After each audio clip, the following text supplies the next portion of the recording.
Una buona giornata, ben trovati. Riparte l'edizione straordinaria di Antenna 3 in questa giornata post voto. Ieri una lunga maratona elettorale fino a tardi ieri sera con i nomi dei probabili eletti al Consiglio regionale. Il nuovo Consiglio regionale uscito naturalmente dalle urne di questa domenica e lunedì di voto in Veneto. Sappiamo che si è votato anche in altre due regioni dove ha vinto il centro-sinistra. In Veneto ha prevalso Alberto Stefani, candidato della coalizione del centrodestra con un ampio 64%.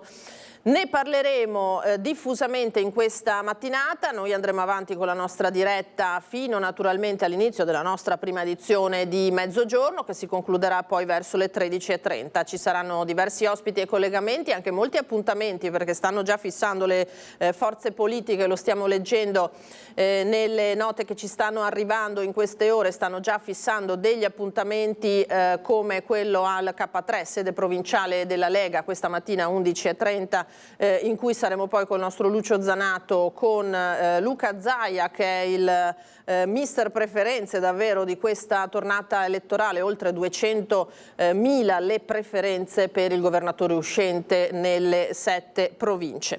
Analizzeremo questi voti, questi numeri questa mattina. Lo saluto e lo ringrazio con il professor Paolo Feltrin, che è collegato con noi. Buongiorno professore, ben trovato. Buongiorno e buongiorno a tutti.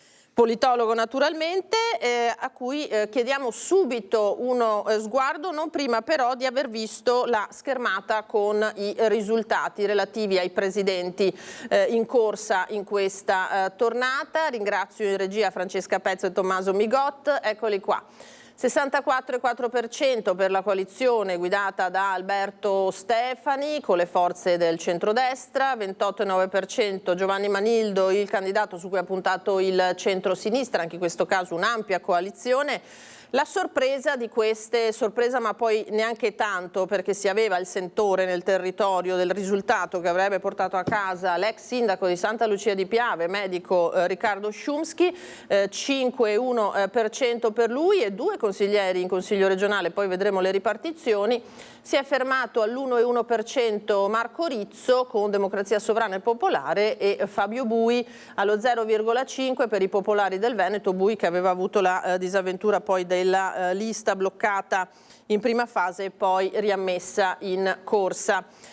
Lega che si conferma il primo partito. Vediamo se possiamo vedere anche questa schermata regia per quanto riguarda la ripartizione. C'era molto interesse per quelli che sono i rapporti di forza nel territorio tra Lega e Fratelli d'Italia. Senza dubbio i meloniani si aspettavano un risultato diverso, un risultato più ampio, non certo di essere doppiati. Vedete, il numero è proprio secco dalla Lega, 36,3% per il Carroccio, 18,7% per il partito di Giorgia Meloni, 16,6% per il Partito Democratico. Chi probabilmente si sarebbe aspettato un risultato più ampio, Flavio Tosi aveva parlato di un 10% a lungo durante questa campagna elettorale, era Forza Italia che si è fermata invece al 6,3%, Resistere Veneto di Szumski al 5%, 4,6% per Alleanza Verdi Sinistra, 2,2% appena Movimento 5 Stelle.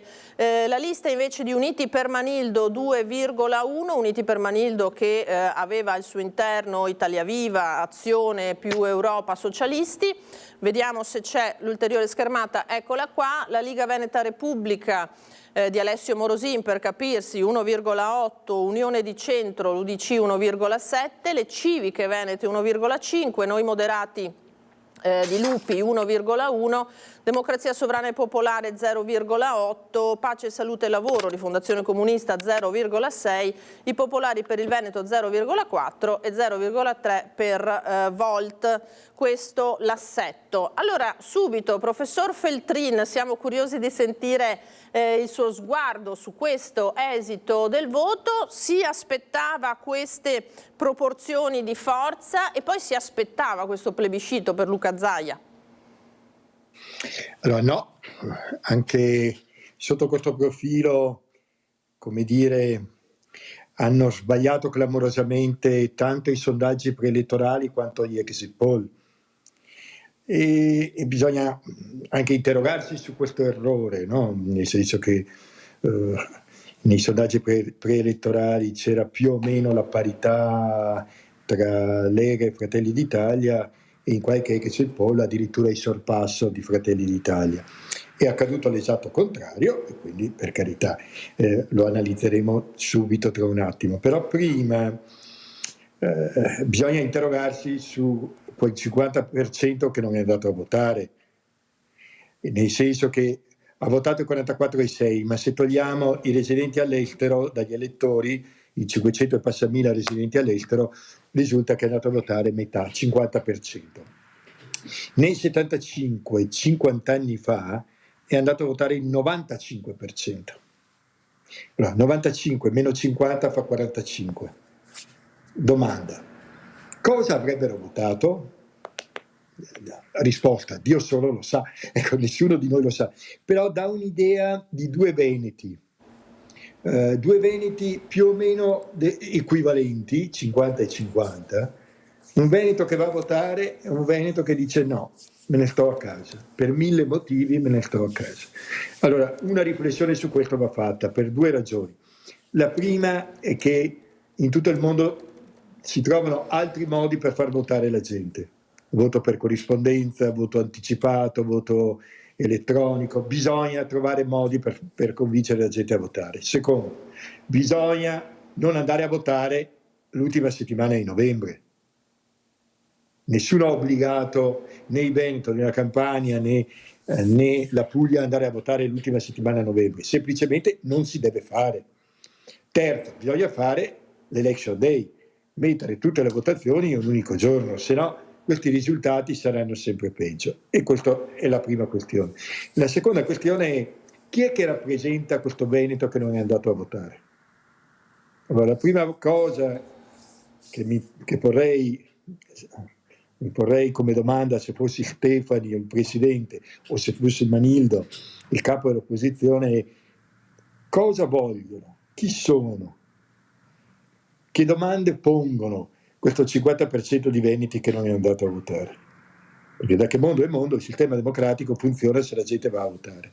Ecco, questo è il primo punto. E veniamo ai risultati.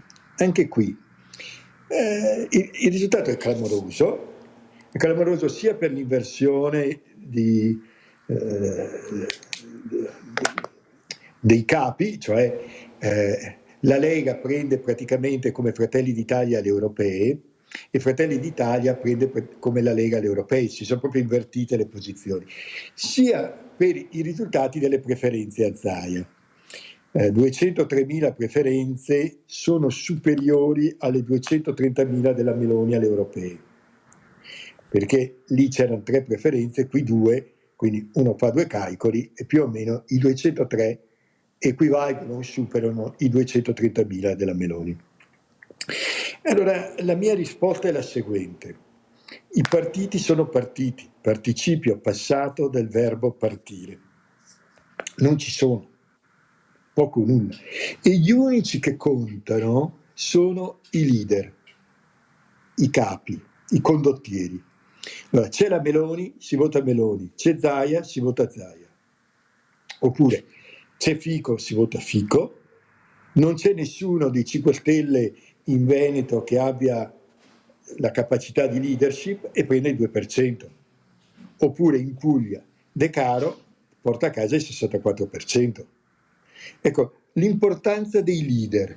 Allora, su questo lo sappiamo bene, l'hanno detto molti, eccetera, però la mia impressione è che si vada ulteriormente radicalizzando questa prospettiva anche appunto a livello locale. Prendiamo i casi Professor Feltrin, la fermo un attimo perché abbiamo il primo collegamento dal territorio e torniamo tra poco su questi condottieri, perché è una tendenza questa che va avanti da diverso tempo, l'abbiamo visto anche nel voto ai premier, no, negli ultimi anni. Tra qualche istante torno subito da lei, porti pazienza, andiamo credo da Lucio Zanato in diretta da Treviso. Abbiamo parlato della gente, del settore della gente. Lucio è andato a testarlo direttamente al mercato settimanale di Treviso. Lucio, a te, buongiorno. Allora, intanto buongiorno da piazza Burchiellati qui a Treviso, 2 passi da Porta San Tommaso. Il mercato del martedì è un po' scarso, direi, questa mattina, d'altra parte la giornata è quella che è. Noi abbiamo già cominciato a sentire un po' di persone e devo dire che, come dire, c'è una certa indifferenza. Allora, sono con uno dei commercianti, buongiorno. Buongiorno. Allora, cosa ne pensa di come è andata questa tornata elettiva per le regionali?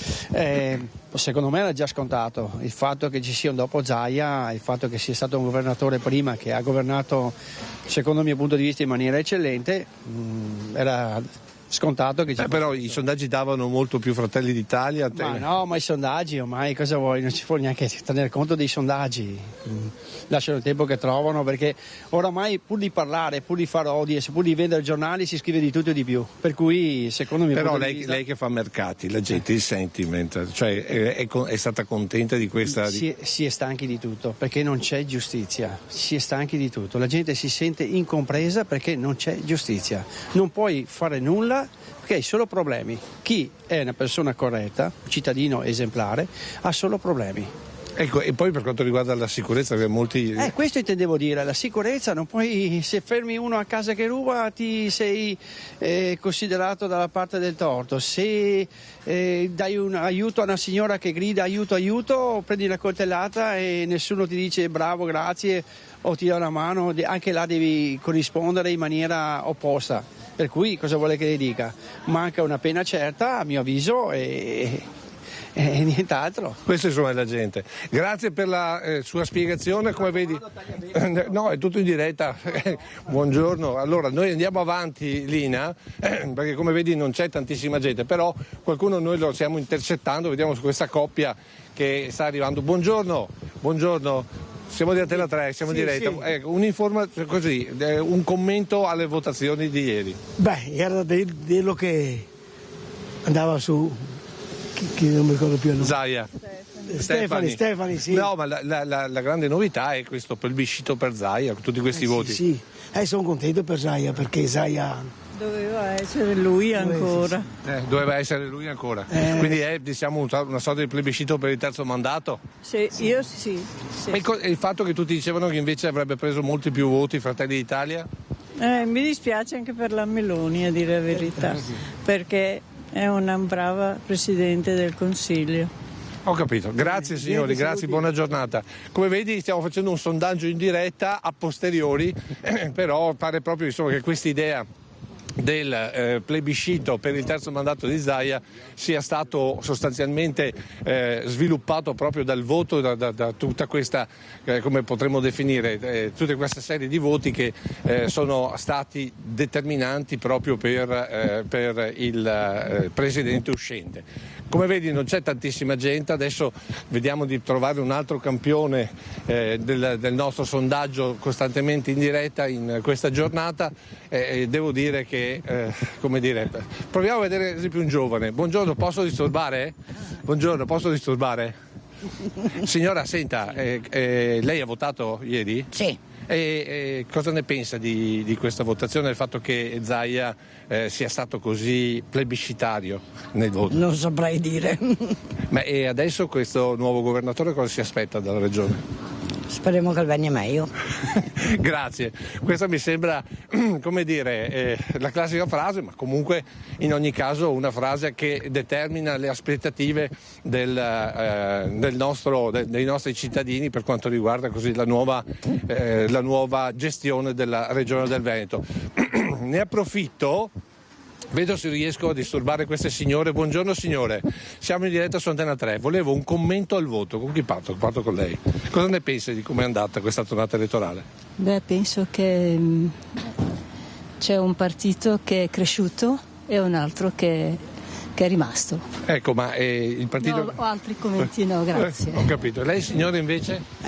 Vedo che tutti sono rimasti contenti, allora... Ma lei è rimasta bene, contenta? Certo, importante adesso vedere i fatti. Importante. Però dicono insomma, che Fratelli d'Italia non è stata contentissima perché pensava di prendere più voti con i Fratelli d'Italia. Beh, c'è stato tante assenze, è da domandarsi questo. Ecco, quindi il non voto è l'altro dato. È un altro. Aspetta che provo a domandargli anche a questo signore. Sì. Cosa ne pensa di questo voto e il fatto che tanta gente è andata a votare? Beh, tanta gente gente stanca il tempo. È una giornata lupi e domenica. Però si votava anche lunedì. Ma sai, continuazione del tempo comunque è andata molto bene. Sono rimasto contento. Perché Zaia ha avuto questi plebiscito, perché la Lega ha preso tutti questi voti o perché Fratelli d'Italia invece... Prima cosa se andare su un giovane, che allora viene fuori una continuazione diversa. Viene fuori una continuazione e dopo vediamo, dai. Abbiamo in speranza per bene e i giovani sempre aver fiducia. Però insomma, e poi questo dato della sinistra che non cresce però. Cioè, la sinistra fa tante mai fatti. Va bene, allora questo è il nostro singolare sondaggio dal mercato di Treviso. Linea, io a questo punto di voci ne abbiamo sentito, ti restituisco la linea. Bravissimo Lucio, grazie a te Nicoletta Rizzetto. La voce del popolo è sempre importantissima, l'abbiamo sentita schietta, senza filtri. Tra poco torneremo dal professor Feltrin, subito da Chiara Gaiani da Padova. Chiara, buongiorno. Lina, buongiorno a te e ai telespettatori. Con il collega Sandro Ponchio siamo in attesa del presidente del Veneto Alberto Stefani, che come prima tappa ufficiale da presidente del Veneto sceglie l'OIC della Mandria, una residenza sanitaria per anziani a Opera Immacolata Concezione, che assiste davvero un numero molto alto di anziani. Questa è il quartier generale, qui siamo nel quartiere della Mandria a Padova, ma gestisce anche altre residenze in Veneto. Lo aveva detto, credo sia stata una delle prime cose che ha annunciato durante la campagna elettorale il presidente del Veneto Alberto Stefani, lo ha ribadito anche durante la conferenza stampa di ieri, l'importanza di un assessore al sociale che si occupi di tutti, ma che si occupi anche delle persone fragili, delle persone non autosufficienti, soprattutto legato ai dati della demografia, una demografia impietosa anche per il Veneto, dove il numero di over 80, possiamo dire, è destinato a salire nei prossimi anni. Un ruolo di amministratore, diceva ieri Stefani, che non si deve limitare ai 5 anni ma deve guardare al futuro, quindi proprio da qui parte con un incontro con il direttore generale, che adesso ci ha tra l'altro invitato ad entrare, quindi il prossimo collegamento lo vedrete all'interno. Noi siamo comunque in attesa dell'arrivo di Alberto Stefani qui. Grazie a Chiara Gaiani naturalmente per questo collegamento, grazie a Sandro Ponchio per la parte tecnica. Allora torniamo dal professor Feltrin, che stavamo parlando di leader. Allora professore, abbiamo sentito dalla gente al mercato questa conferma che si voleva Luca Zaia per il terzo mandato. In qualche modo i cittadini lo hanno premiato in questo senso, no? Dove non arriva la legge arrivano le preferenze evidentemente. Ma intanto è interessante che questa cosa dei leader, per cui si giudica allo stesso modo positivamente sia Meloni che Zaia, no? Per cui quando c'è la Meloni si vota Meloni, quando c'è Zaia ci si vota Zaia.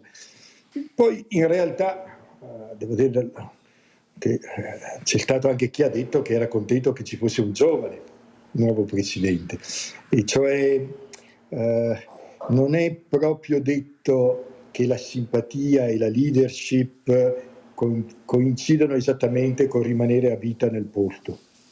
Le democrazie funzionano anche proprio perché limitano i mandati degli esecutivi, non i mandati dei parlamentari, solo quelli di chi governa.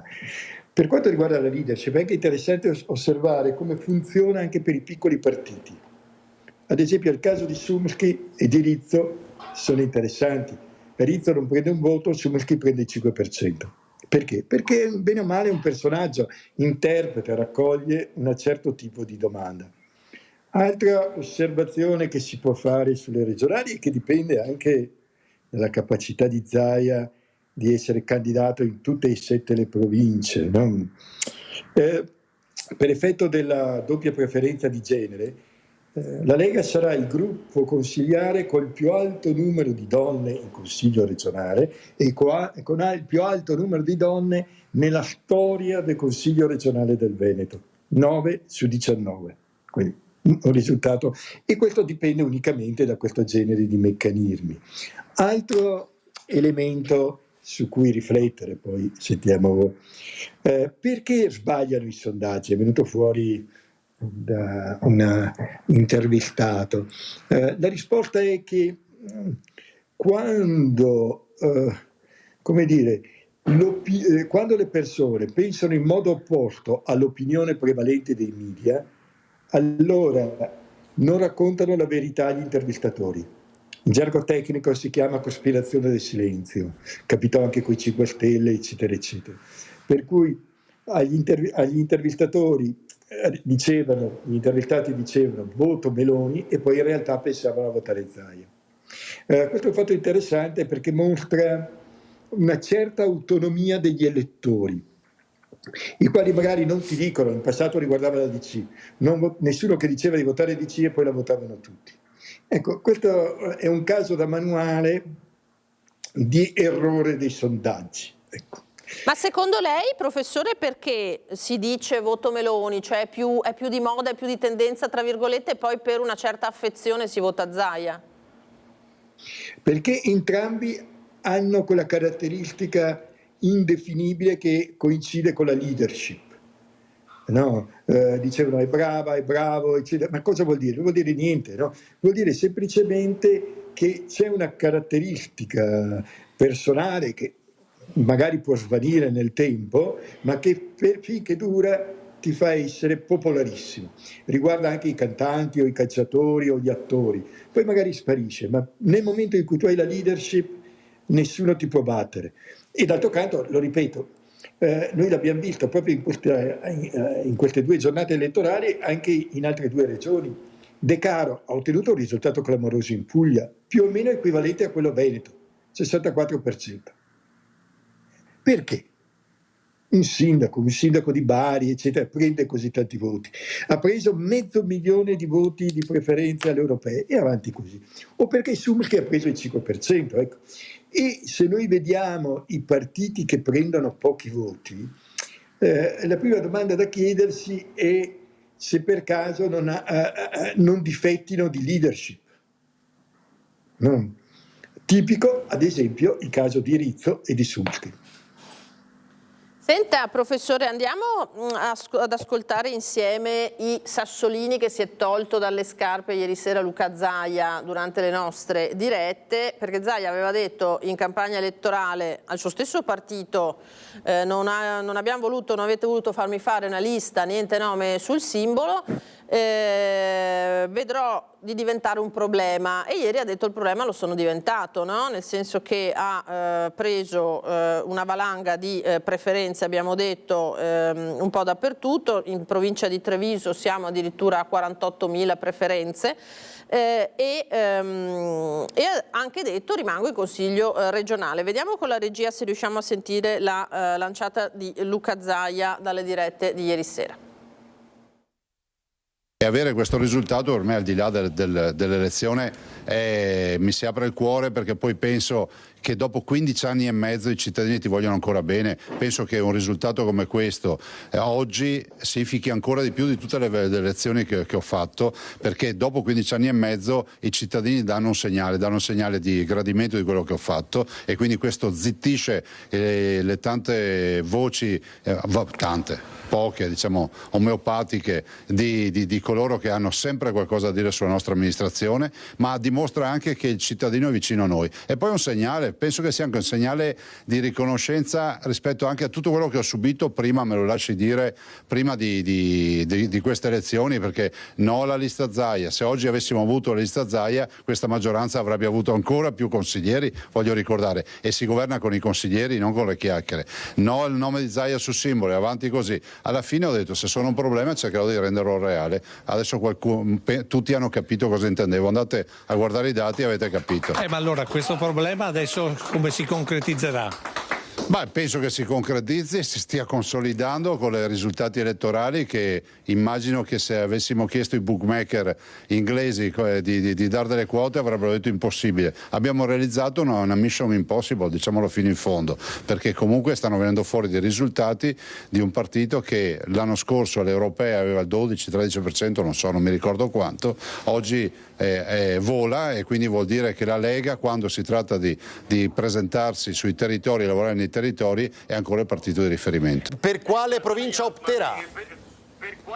Per curiosità. Ecco, anche questa, direttore, è un'informazione che è stata maldestramente diffusa per evitare di farmi tirare su voti in altre province. Il consigliere votato, eletto in più, come nel mio caso, unico caso, eletto in più collegi, anzi in tutte e 7 le province da quello che ho capito, non sceglie la provincia, ma il calcolo matematico, quindi non è un'opzione, ma è una designazione. Quindi anche quando avete vissuto, ho visto dichiarazioni serie, non serve votare Zaia in questa provincia piuttosto che in quella perché lui sceglierà Treviso. Io non posso scegliere proprio nulla, sarà il calcolo matematico della Corte d'Appello che mi dirà in che provincia verrò eletto. Questo significa, per me non cambierà nulla perché comunque sarò consigliere, ma significherà molto per chi viene dopo di me, perché vuol dire che scatta un consigliere. Presidente... In 6 province scatterà il consigliere, dopodiché rispetto alla regione ho detto io entrerò in consiglio regionale, come ho già detto, anche perché...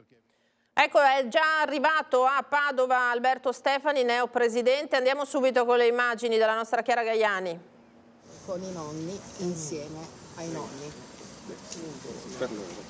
Eccolo qui, è alla casa di riposo, alla residenza per anziani della Mandria. Abbiamo sentito prima la collega Gaiani che ce lo diceva. Vediamo se lo avvicina anche la collega Gaiani. Questa prima notte da Presidente della Regione è soprattutto una promessa mantenuta. È alle prese naturalmente anche con altri colleghi delle televisioni e conto che arriveremo tra pochissimo. Teniamolo in finestra e torniamo dal professor Feltrin finché la collega Gaiani non si avvicina. Regia, grazie. Professore, ha sentito Zaia con le sue intenzioni di rimanere a lavorare in Consiglio Veneto? Ha detto il mio futuro, le opzioni per il mio futuro non sono imminenti ancora. Ma questo è ovvio, mettiamola così, è evidente che anche per la Lega era preferibile avere Zaia capolista in tutte e 7 le province piuttosto che una lista Zaia. In questa maniera anche Salvini può dire di aver vinto, no? Altrimenti sarebbe stato solo Zaia. Quindi esiste anche un problema interno, ecco, tanto per essere molto chiari. Secondo punto, è ovvio che Zaia può fare quello che vuole. Ha governato per 15 anni, è sempre stato eletto, ha ottenuto questo risultato clamoroso di preferenze. La domanda è cosa vuol fare? Cioè, la domanda non è quali sono le sue possibilità, quali posti ci sono di qua o di là, ma esattamente cosa vuol fare lui. E questo francamente lo può rispondere solo lui, nel senso che vorrei essere io al suo posto per poter scegliere tra 10.000 opzioni, quindi non mi preoccuperei di questo. Ecco. Terzo punto, interessante, siamo sempre lì, i limiti di mandato sono una costante in tutte le elezioni del capo degli esecutivi e servono proprio a evitare l'eccesso di concentrazione.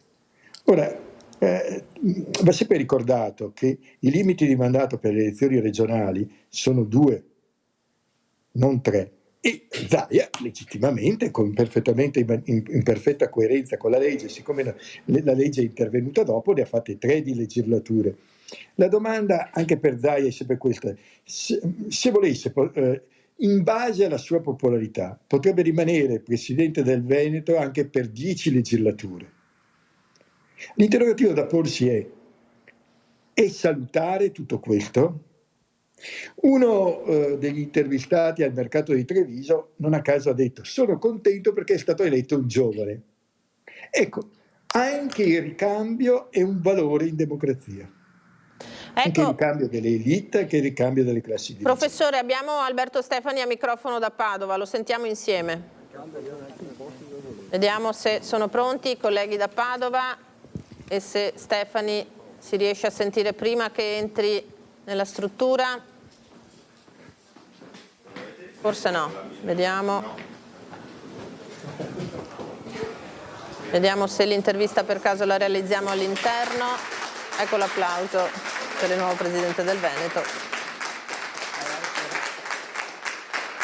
nella struttura per anziani. Grazie Alberto. Vai pure di là. Abbiamo due ospiti del nostro pausa subito. Eccoci. Se volete loro. Piacere a tutti, poi mi presento.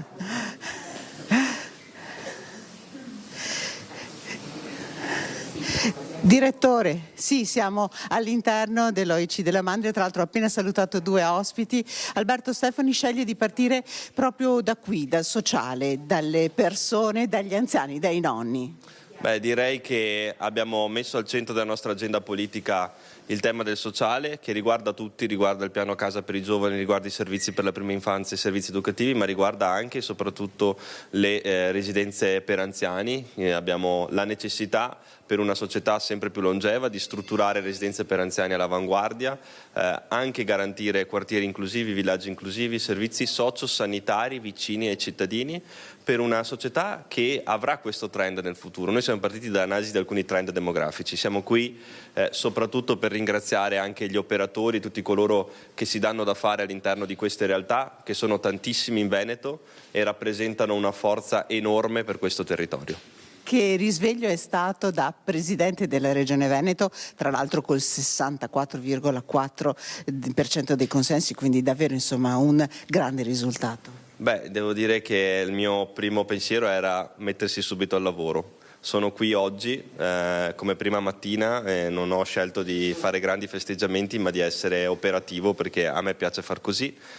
Così come un sindaco deve fare, essere in mezzo ai suoi cittadini, in mezzo alla sua gente e mettersi al lavoro per il Veneto e per i veneti. Ecco, ieri pomeriggio, prima l'arrivo di Matteo Salvini, poi davvero il grande abbraccio di Borgorico, dove 81% delle preferenze, che effetto le ha fatto questo, Presidente? Beh, quella è la mia comunità da cui sono partito, ho fatto il consigliere comunale da giovanissimo, poi ho fatto il sindaco qualche anno dopo.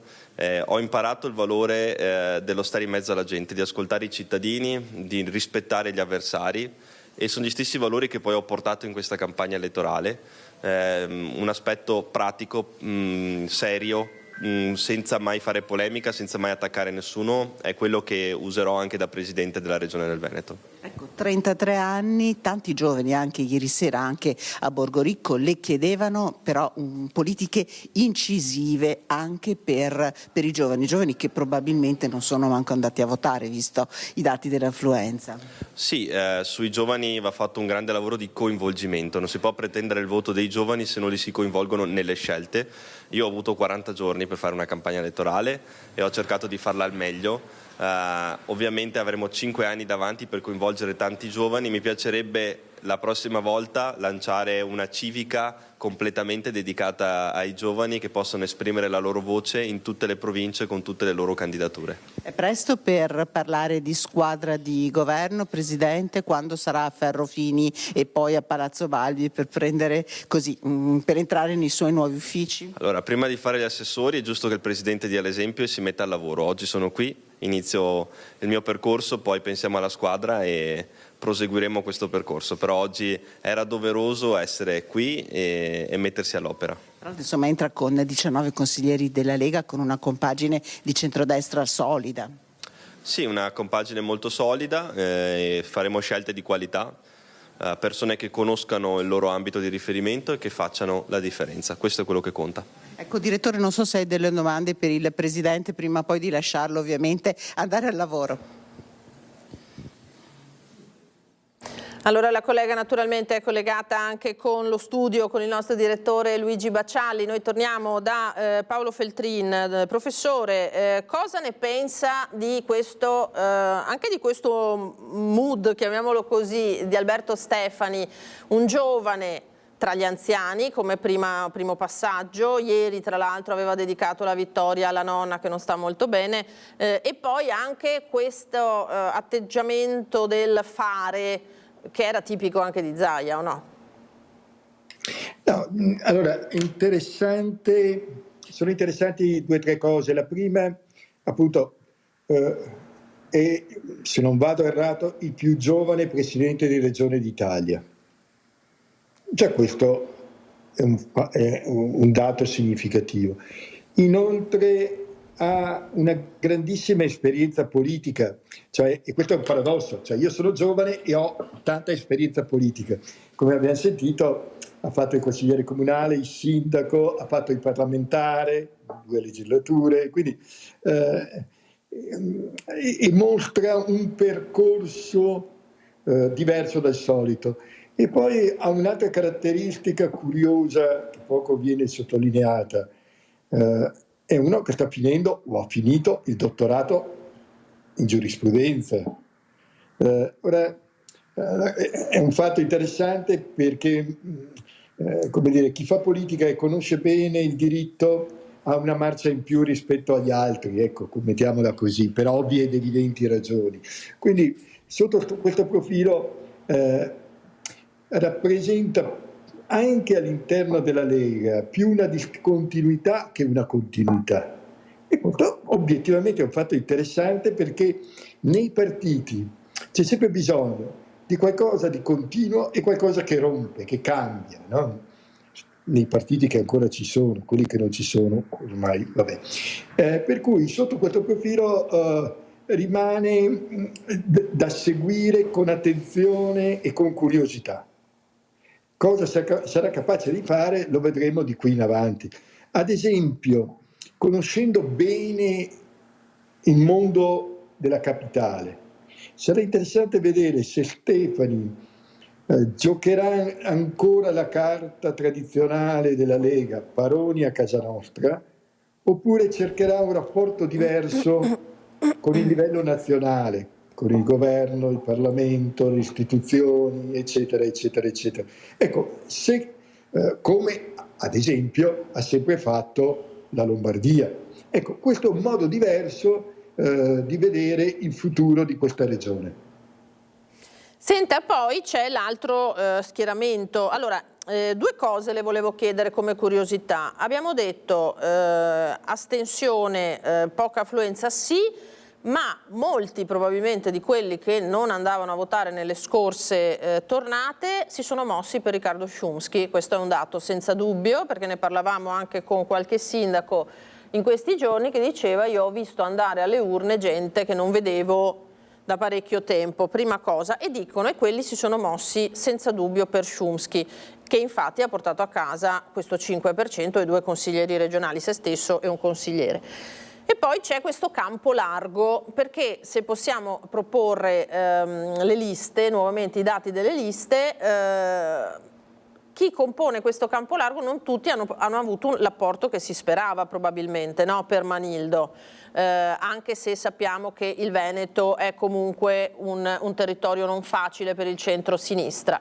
Di fatto abbiamo un 5 Stelle al 2,2%, e appunto se possiamo vedere anche la schermata dopo, altre forze appunto liste più piccoline, mi viene in mente Volt, piuttosto appunto che l'Unione di Centro, le civiche, che forse non hanno preso nel territorio quanto non hanno messo queste radici in tempo per far dare dei frutti poi in termini di percentuali. Professore, cosa ne pensa? Ma innanzitutto su Szumski riguarda sempre la questione della leadership. Teniamo presente che in provincia di Treviso prende più del 10%, a Belluno più del 6%, e poi via via che ci si allontana dalle 2 province in cui è più noto prende la metà.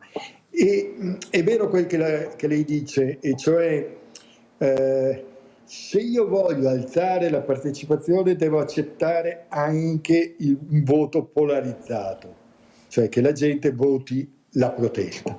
È capitato con i 5 Stelle, capita con Szumski, eccetera, eccetera.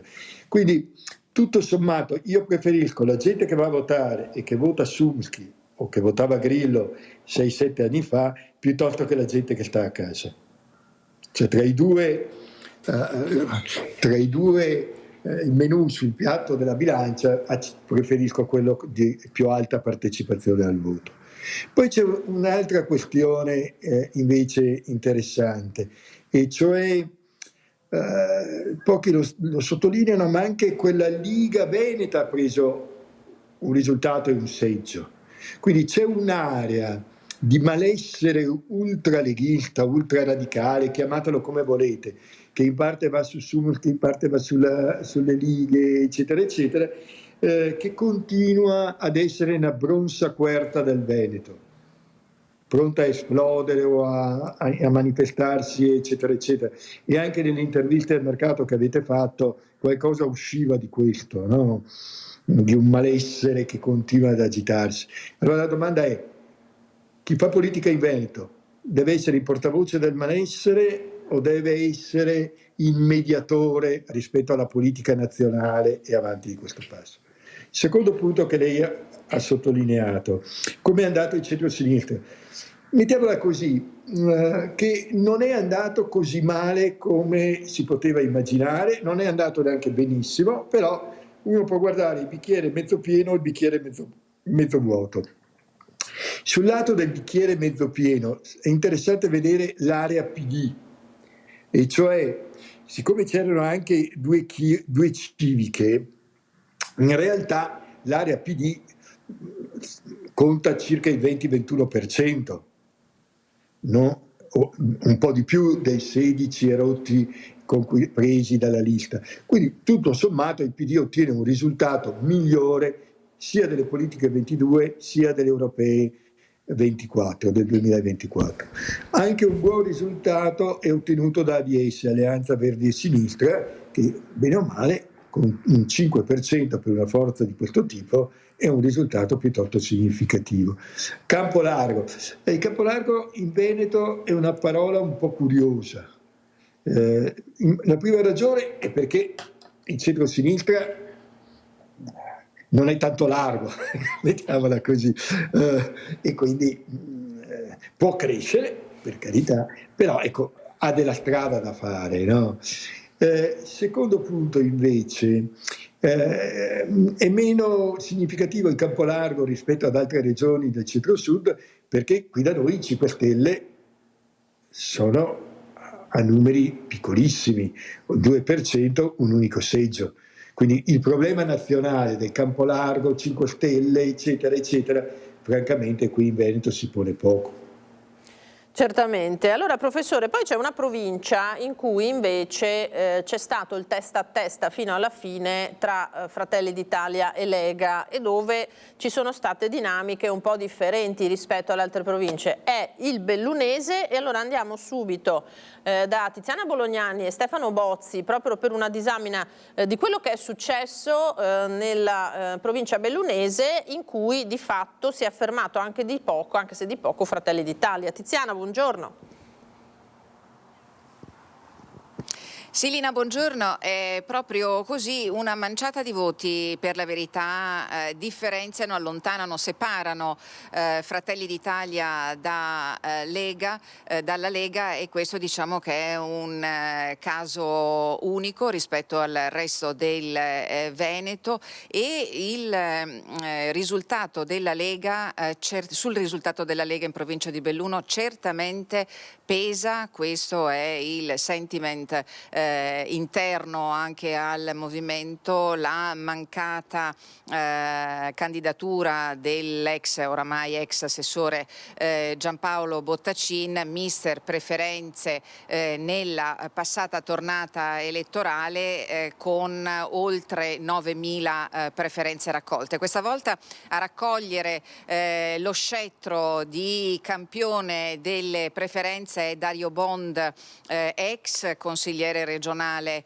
di Forza Italia, attualmente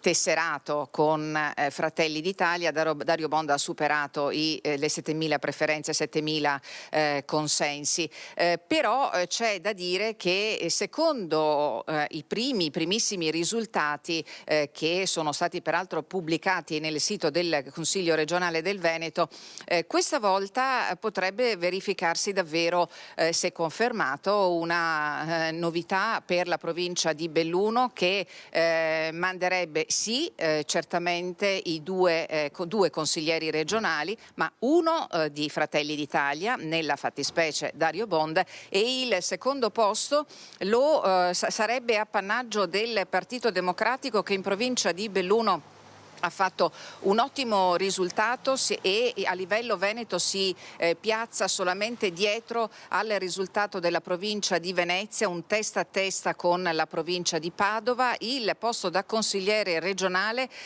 sarebbe appannaggio del segretario provinciale del PD Alessandro Del Bianco.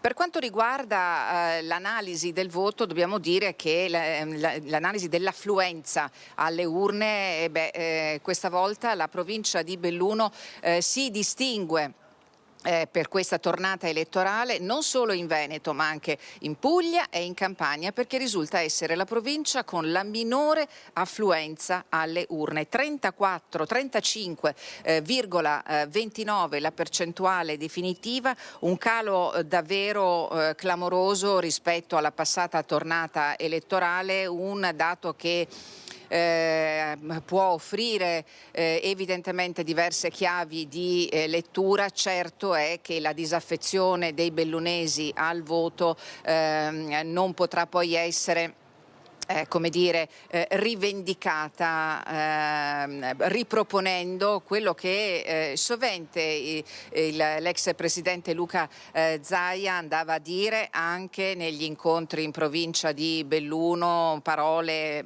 altamente contestate. Diceva che i bellunesi si lamentano.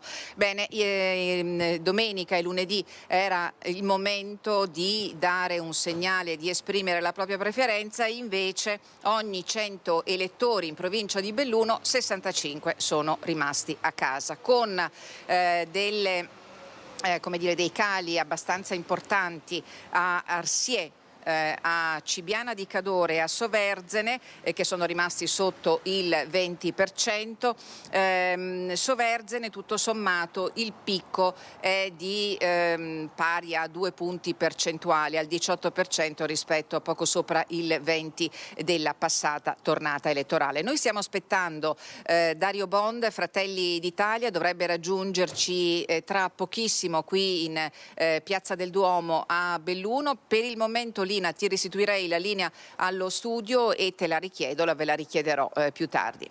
Grazie Tiziana Bolognani e Stefano Bozzi. Dunque dicevamo in provincia di Belluno un consigliere per Fratelli d'Italia, Dario Bond, lo avete appena sentito menzionare, e Alessandro Del Bianco, come diceva la collega, del Partito Democratico. Ci spostiamo a Vicenza subito con la nostra Luisa Bertini. Qui i probabili, li chiamiamo ancora probabili prima dell'ufficialità, eletti risultano Carlo Cunegato per Alleanza Verdi-Sinistra, Jacopo Maltauro per Forza Italia, Emanuela Lanzarin per la Lega di Stefani, insieme ad Alessia Bevilacqua, Marco Zecchinato, Chiara Luisetto per il Partito Democratico e ancora Antonio Marco Dalla Pozza sempre per il PD, Davide Lovati, il secondo eletto per Resistere, e poi con un numero di preferenze notevole l'ex sindaco Francesco Rucco, che è rappresentante di Fratelli d'Italia e che è proprio accanto alla nostra Luisa Bertini. Luisa, buongiorno. Sì, buongiorno a te, buongiorno ai nostri telespettatori, buongiorno a Francesco Rucco che ci ha raggiunto proprio qui sotto la Basilica Palladiana e siamo qui da pochi minuti ed è un continuo di telefonate, strette di mano. Dunque lei se l'aspettava oltre 9.000 i voti, il secondo più votato per Fratelli d'Italia in regione, se l'aspettava? Ma diciamo non così bene, sicuramente avevo avuto un bel riscontro dai cittadini in questi mesi di lavoro sul territorio, però non pensavo che potessi arrivare primo con questo risultato veramente importante. Sono contento perché rappresenterò la mia città, la mia provincia di Vicenza in regione ed è veramente, essendo anche l'unico in questo momento, un atto di responsabilità che pesa un po' da un certo punto di vista, però inorgoglisce ed è veramente un privilegio. Fratelli d'Italia un po' sottotono. Fratelli d'Italia sicuramente avrebbe potuto fare di più, bisogna lavorare al al futuro di questo partito che sta facendo molto bene a livello nazionale e internazionale grazie a Giorgia Meloni, che è la nostra leader. I veneti hanno cominciato a capire il lavoro che stiamo facendo anche noi dirigenti sul territorio, abbiamo raddoppiato anche i consiglieri regionali nel prossimo mandato e avremo sicuramente anche delle responsabilità di giunta. Ora capiremo con chi, come, ma noi siamo tutti a disposizione del partito e del Veneto. Ecco, una campagna elettorale che è stata breve, ha giocato a favore, a sfavore, un'opinione? Ma la campagna elettorale è stata breve in realtà sulla carta, dal punto di vista della burocrazia, dei termini. In realtà io sono partito da molto lontano, sono partito più di un anno fa, girando il territorio, i comuni, gli amministratori, i cittadini, i mercati. Ho ascoltato tanto e adesso cerco di portare anche le istanze dei veneti in regione per portare poi soluzioni concrete. Un Rucco Pigliatutto, tra l'altro noi l'avevamo seguita anche nella campagna elettorale per le comunali, dove la sua lista aveva raccolto tantissimi voti, quindi le chiedo, vince il nome, vince il partito? Ma io ovviamente non sarei qui in regione se non ci fosse stato il mio partito di riferimento per il quale mi metto a disposizione. Poi ammetto che l'affetto è stato tanto in questa campagna elettorale, confermando anche i numeri anche in città rispetto alla lista Rucco Sindaco, che nel 2023 aveva preso il 25% come nel 2018, sono numeri importanti che ti dimostrano che però si sta lavorando bene, ma bisogna poi concretizzare, cioè fare e dare risposte alla gente. Questo è il mio primo obiettivo.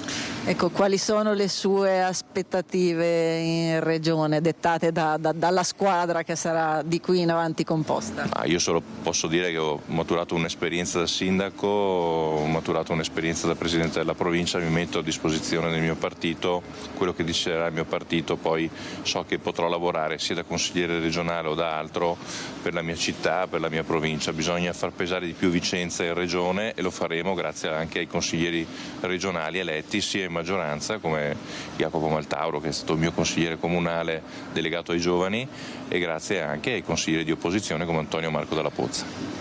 Ecco, io ringrazio Francesco Rucco per essere stato con noi e restituisco la linea allo studio. Grazie a Luisa Bertini e a Francesco Rucco, neoeletto. Allora abbiamo detto Fratelli d'Italia, stando così le cose, dovrebbe aver eletto in regione per Belluno Dario Bond, per Padova Filippo Giacinti, sindaco di Albignasego, che è di fatto il più votato con 12.130 preferenze, il più votato naturalmente del partito di Meloni. Valeria Mantovan, assessore uscente, 4.850 preferenze su Rovigo. Su Treviso Claudio Borgia, 8.552 preferenze per quello che è il presidente provinciale di fatto del partito, anche se commissariato per le elezioni.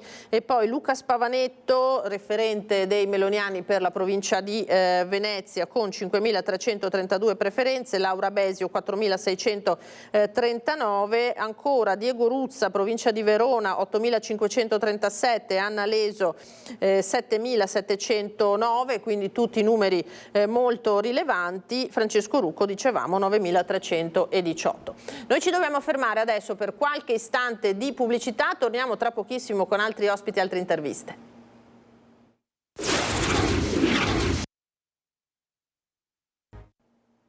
Bentrovati, ritorniamo in diretta da studio con la nostra edizione straordinaria dedicata al post voto, tanti commenti. Oggi è la giornata naturalmente non solo delle valutazioni politiche ma anche dei nomi, della composizione del nuovo Consiglio regionale, dunque chi entra e chi rimane fuori. Di sicuro il dato è, lo abbiamo visto, un Alberto Stefani che già si è messo al lavoro e una Lega che ha doppiato Fratelli d'Italia e si conferma nel territorio partito estremamente forte, in provincia di Treviso in particolare. Abbiamo Lucio Zanato in diretta da Treviso con un volto storico della Lega trevigiana, Mauro Michelon. A te Lucio, buongiorno. Buongiorno Lina, anzi a ribuongiorno Lina, sono con Mauro Michelon, che possiamo dire veramente volto storico della Liga e della Lega, perché siamo partiti proprio indietro, stiamo parlando del 1985 se non ricordo male. Iscritto dall'82-85 eletto in Consiglio Comunale a Treviso. Quanto vecchi che siamo. Detto questo, proprio per una questione di anzianità e di esperienza, un commento a questo voto, perché i sondaggi davano Fratelli d'Italia avanti e la Lega invece in regressione. Invece invece è andata completamente in maniera diversa. Sì, intanto vince il territorio. Quando le elezioni sono elezioni comunali o regionali, la gente si sente più coinvolta e perciò partecipa attivamente, non capisce le elezioni europee cosa servono, cioè non vede la funzione. Poi bisogna anche essere onesti, l'effetto Zaia c'è stato e si è dimostrato sulle preferenze. Ecco appunto, queste preferenze, allora è un effetto Zaia o è un messaggio alla politica perché chi lavora bene deve fare anche più mandati? Sono messaggi molteplici, come ho già detto. Le elezioni regionali sono più vicine ai cittadini. Zaia è stato 15 anni presidente della giunta regionale, si è fatto conoscere, si è fatto apprezzare e la gente l'ha premiato. Ecco, poi un altro fatto. Lei nell'82 e nell'85 nel Consiglio Comunale, diciamo che quando è entrato era dirompente, era la novità, no? Una novità di queste elezioni è Riccardo Szumski. La lettura di questa preferenza per Szumski?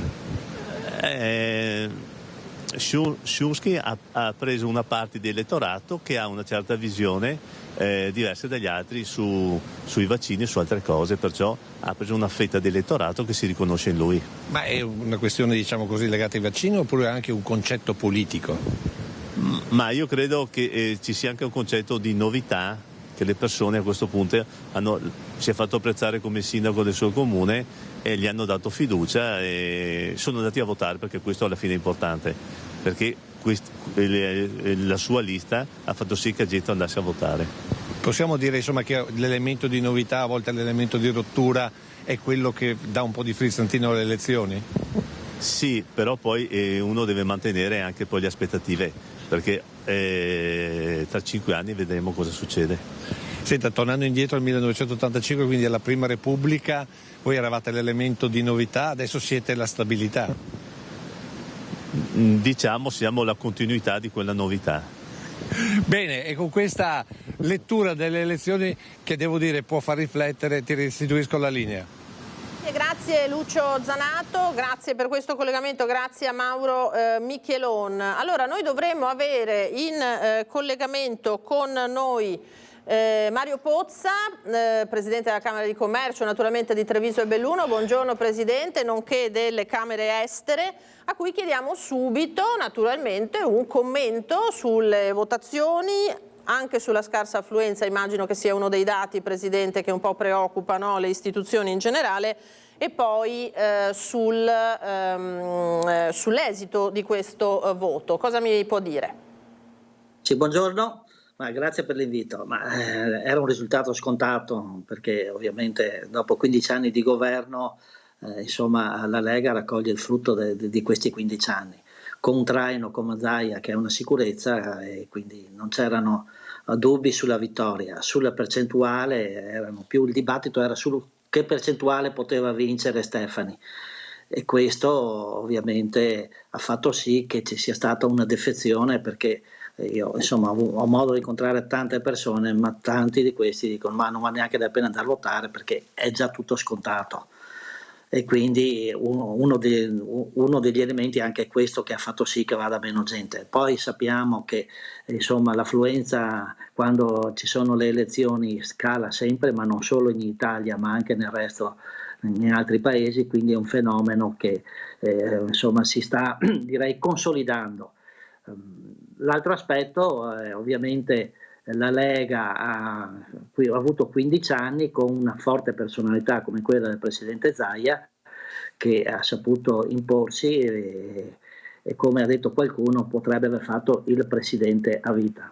Però già abbiamo un giovane Presidente con un'esperienza politica.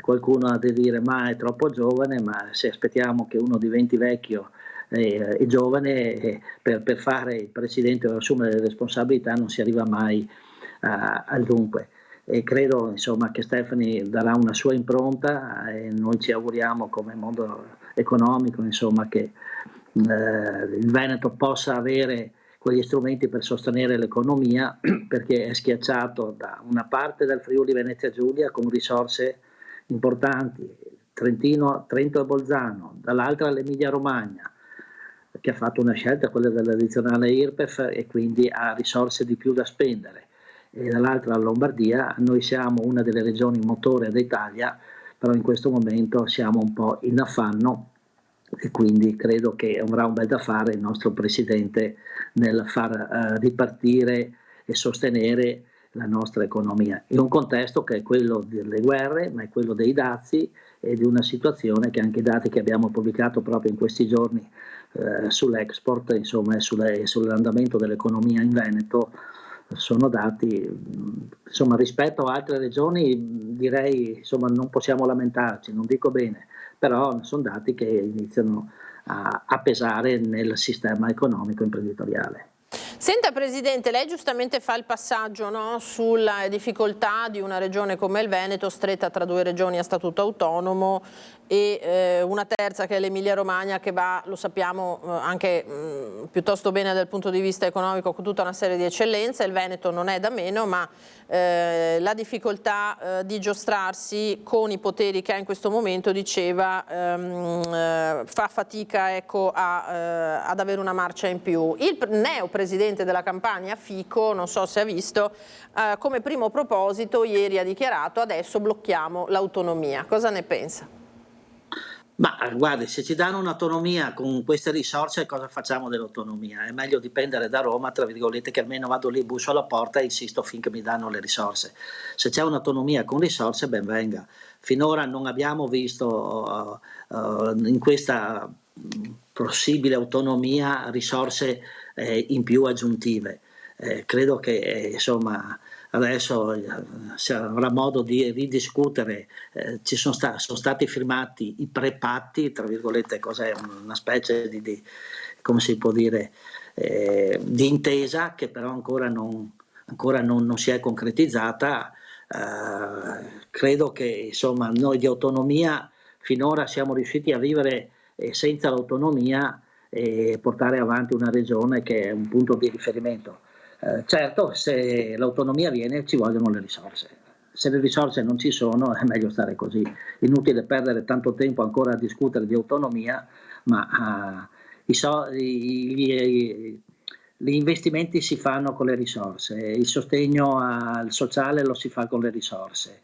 Se le risorse sono scarse, tu l'autonomia non la puoi applicare, rimane sulla carta. Senta Presidente, abbiamo sentito le categorie economiche esprimersi in più riprese in questa campagna elettorale per chiedere al nuovo governo, per confrontarsi col nuovo governo regionale, principalmente appunto con i candidati presidente. Abbiamo visto dei candidati, in particolare Stefani e Manildo, piuttosto moderati, concentrati sulle proposte. Cosa si aspetta come primi passaggi il mondo economico secondo lei? Tra l'altro alle porte abbiamo anche l'evento olimpico che costituisce un capitolo tutto a sé per questa nuova amministrazione regionale che si insedierà a breve. Sì, le categorie hanno avanzato quali sono insomma, i punti su cui intervenire e credo che insomma, adesso il Presidente, una volta formata la squadra e che ha capito dove è seduto, tra virgolette, perché anche lui dovrà ambientarsi, e dopo dovrà governare con una coalizione che non è come prima con un monocolore, perché il Presidente Zaia ha avuto la fortuna di avere un partito forte e un monocolore. Qui invece tu hai a che fare con tre partiti che sono ovviamente ognuno con la propria identità, ognuno con le proprie esigenze, anche tra virgolette elettorali, perché l'anno prossimo avremo anche, sì, tra un anno e mezzo circa avremo anche la scadenza delle nazionali e quindi insomma dovranno tenere, cioè ognuno tira acqua per il proprio mulino, come si dice. E quindi credo che insomma qualche mese per capire e mettere in campo le azioni ci vorrà. Abbiamo un problema sulle infrastrutture molto importante, non abbiamo l'alta velocità né alta capacità, lo sbocco a nord non c'è, siamo vincolati dal Brennero, quel tratto di autostrada tra San Donà e Portogruaro continua a mettere incidenti e morti, anche lì hanno fatto la terza corsia come i gamberi, sono partiti da dove non c'era il traffico, dove c'era il traffico hanno lasciato l'imbuto.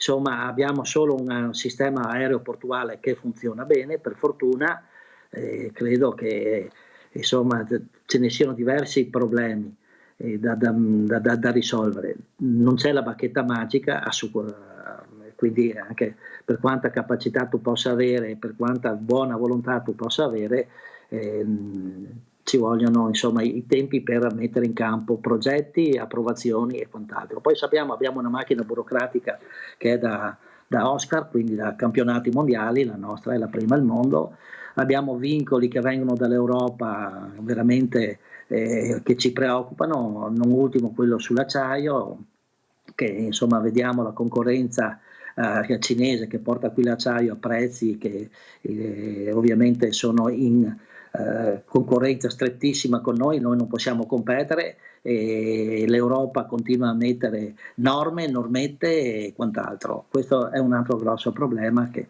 credo insomma il Presidente Stefani lo prenderà in considerazione, considerando anche che la Regione Veneto ha una sua postazione, tra virgolette, che Veneto a Bruxelles, dove ho avuto modo di frequentare quando ero Presidente di Union Camere, anche noi con il nostro ufficio lì, e faremo la nostra parte come sistema camerale e la Regione sicuramente la farà in quel contesto.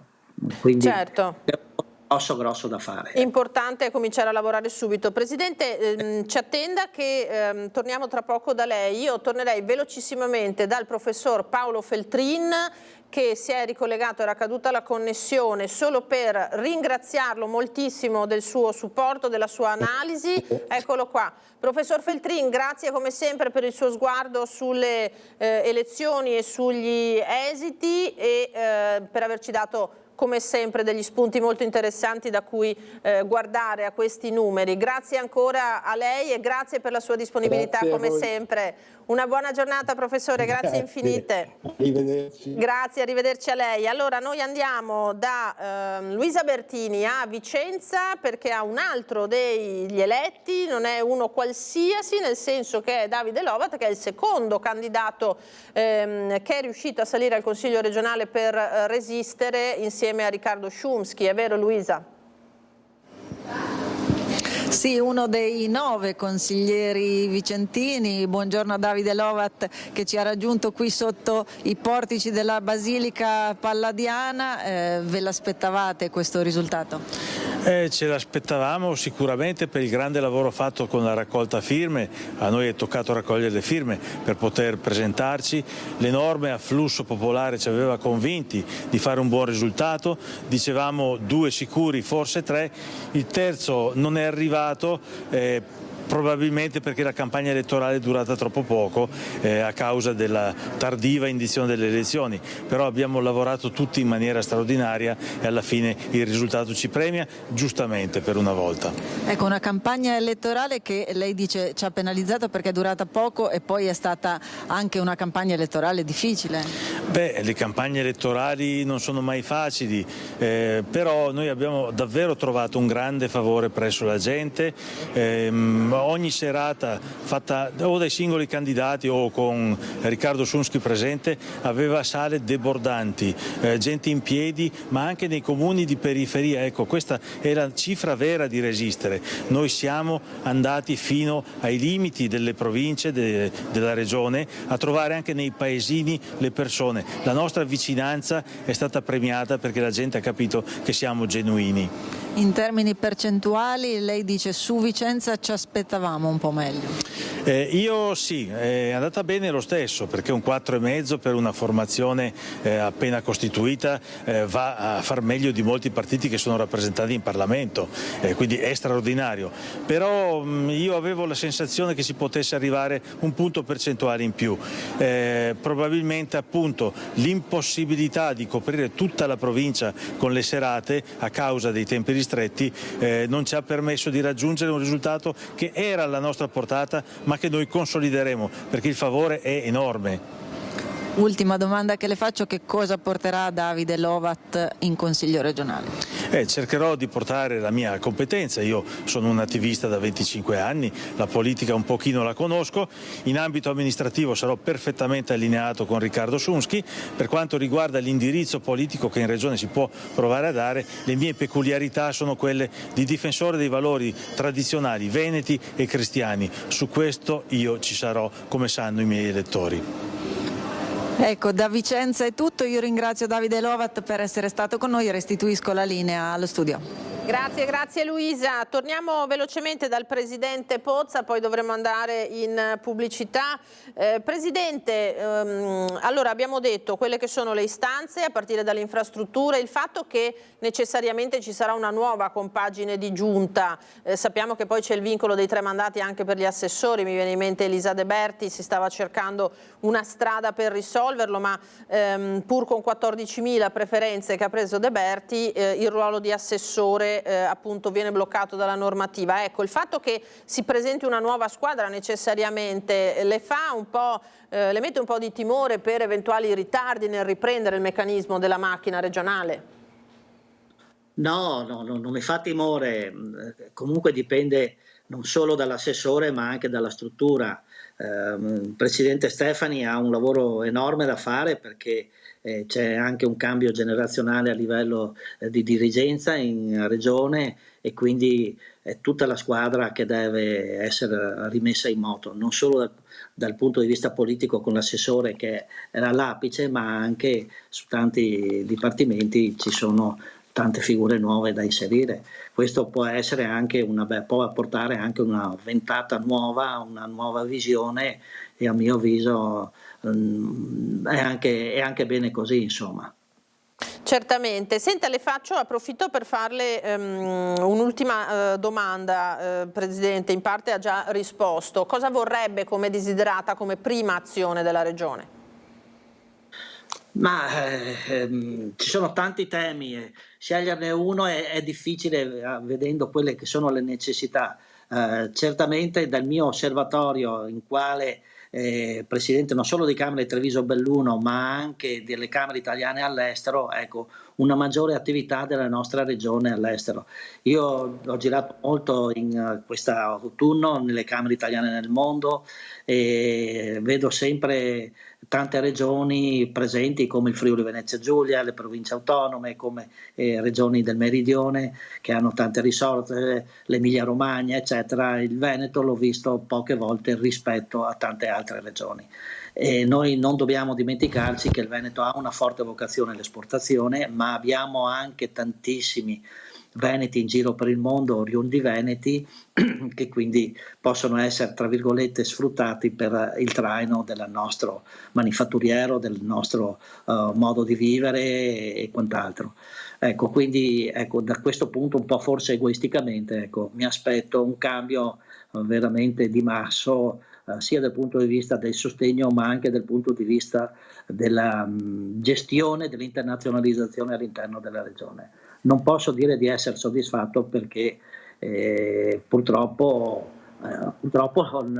me ne rendo conto con le mie missioni. Ecco.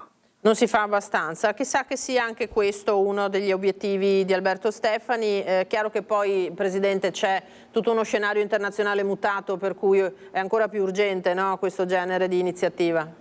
Guardi, lei pensi che il sistema camerale veneto solo per l'internazionalizzazione ci mette quasi 3 milioni di euro, molti ma molti di più di quelli che ne mette la regione, ma molti di più. Ecco, quindi lei comprende benissimo che le missioni si fanno all'estero se ci sono risorse, se non ci sono risorse non si possono fare missioni, che non sono gite, perché quando si va in queste missioni ci sono incontri istituzionali, ci sono incontri con i buyers, si presenta il sistema paese, quindi sono missioni che hanno una sua importanza. Vediamo ad esempio anche per quello che riguarda le fiere stanno, si diceva che con il Covid le fiere erano morte, invece le fiere stanno sempre di più prendendo. Io vedo tantissime collaborazioni con le nostre Camere italiane all'estero, con la fiera di Verona, con la fiera di Vicenza, con la fiera di Milano e sempre di più si sta cercando di far crescere il Made in Italy proprio con la presenza fisica, con i propri prodotti, con i propri testimoni di queste produzioni. Ecco, il Made in Italy ha davanti a sé delle praterie, ma per sostenere il Made in Italy, a sfondare e a conquistare queste batterie ci vogliono risorse, oltre che una visione di sistema. Noi come Camere Italiane all'estero tra l'altro abbiamo anche una convenzione con la conferenza delle regioni e qui devo ringraziare il Presidente Federica che l'ha voluta fortemente.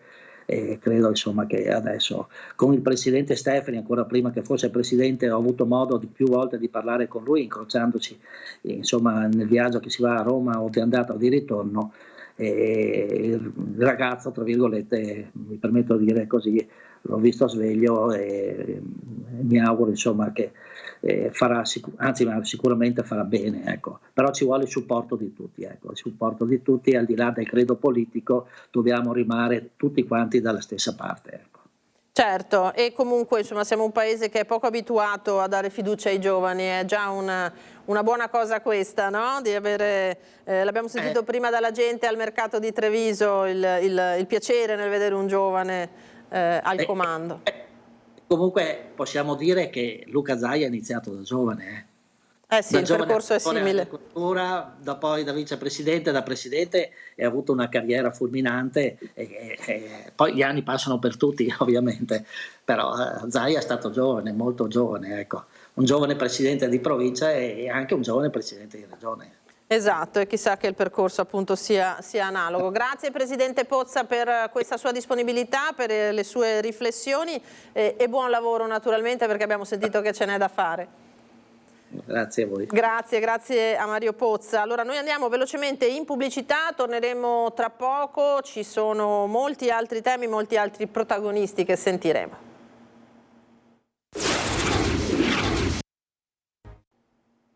Eccoci di nuovo in diretta con questa nostra edizione straordinaria che proseguirà fino alla nostra prima edizione. Saluto e ringrazio per avermi raggiunto qui in studio Dimitri Coin, buongiorno segretario provinciale della Lega di Treviso. L'abbiamo vista ieri dal K3 in sede che è tradizionalmente aperta quando è ora del momento elettorale. Lega che, allora partiamo da questo dato, ha tenuto a livello veneto, ha tenuto in maniera egregia anche a livello provinciale naturalmente. Si aspettava questo risultato della Lega? Allora, noi a livello provinciale l'obiettivo che ci eravamo prefissati era appunto quello di ritornare ad essere il primo partito e di fare un numero superiore rispetto a tutti gli altri di consiglieri.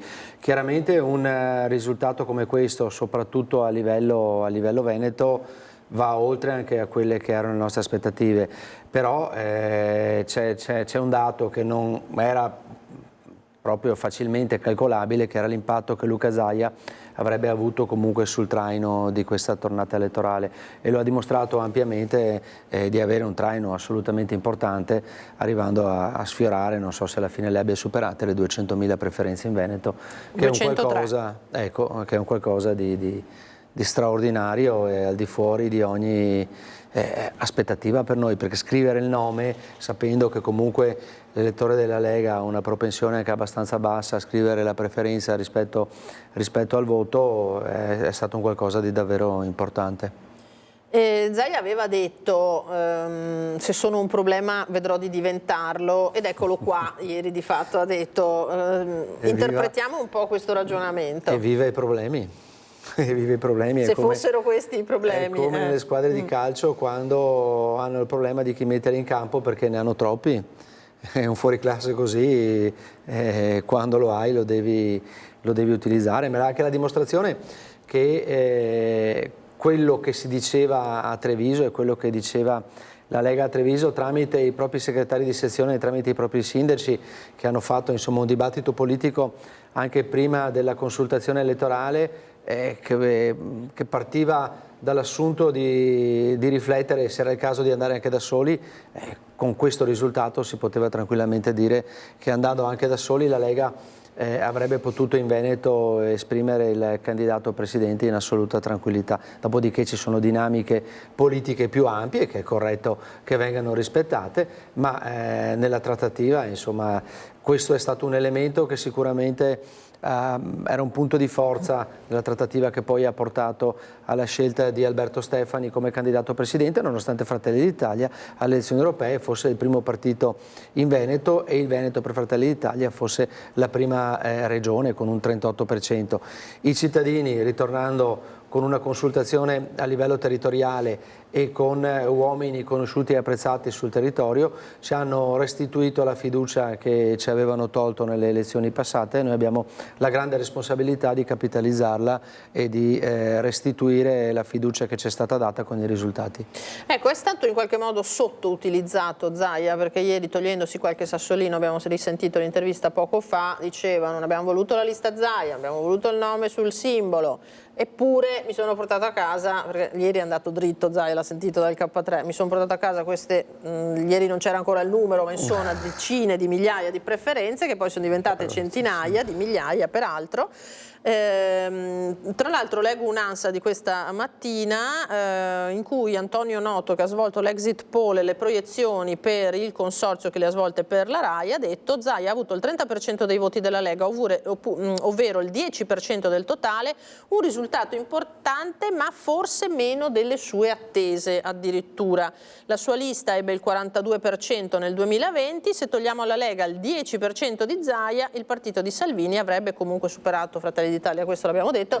Mi sembra meno rispetto alle attese del sondaggista? Evidentemente. Ma allora quello là, sappiamo sempre che quando si tratta delle aspettative della Lega, anche Luca Zaia, quando all'epoca venne eletto come presidente di regione col 78% dei consensi, magari qualcuno poteva avere anche ancora qualcosa da ridire. Mettiamolo in croce, mettiamogli la corona di spine sulla testa e poi magari se lo ricorderanno anche i posteri. Cioè più di così penso che davvero 200.000 preferenze e trovarne un altro che al prossimo giro ne fa altrettante e noi ci mettiamo la firma. Ma come diceva un segretario di una sezione qui locale, il grande amico Giuseppe Fantuzzi, la sezione di Gaiarine, che ha fatto sorridere anche i nostri militanti in una chat quando si parlava appunto di correre con la lista Zaia e diceva so che faccio un paragone improprio parlando qui di Treviso, ma se hai Maradona in squadra il Napoli non è che può fare a meno di schierarlo per fare un piacere agli altri o perché scombina gli equilibri interni. Se avessi 10 Maradona ne farei giocare anche uno in porta se serve, perché tanto bastano quelli fuori e quindi questo è stato l'effetto Zaia su questa tornata elettorale. Il Maradona della Lega. Vediamo se è pronto Lucio Zanato, che è il nostro... forse non ancora. Lucio, ci sei? Mi senti con Antonella Tocchetto del certo Partito Democratico? Siamo nati pronti. No, Lucio è siamo nati pronti, energico siamo come vedi al mercato e tu devi sapere. Aspetta un attimo che mi rimetto le cuffie così ti sento un po' meglio.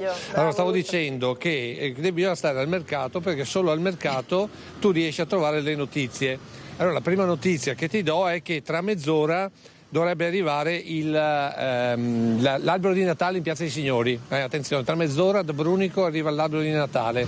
Antonella Tocchetto. Sì, al di là, cioè, almeno così un po' sorridente oggi nonostante il risultato. Beh, allora, sono sicuramente stanca, ho fatto veramente una campagna elettorale faticosissima, sono contenta del risultato, certo avrei preferito essere eletta, ma insomma non mi posso lamentare delle 3.000 preferenze prese perché devo dire la verità, sono molta farina del mio sacco e quindi insomma almeno però il Partito Democratico qua?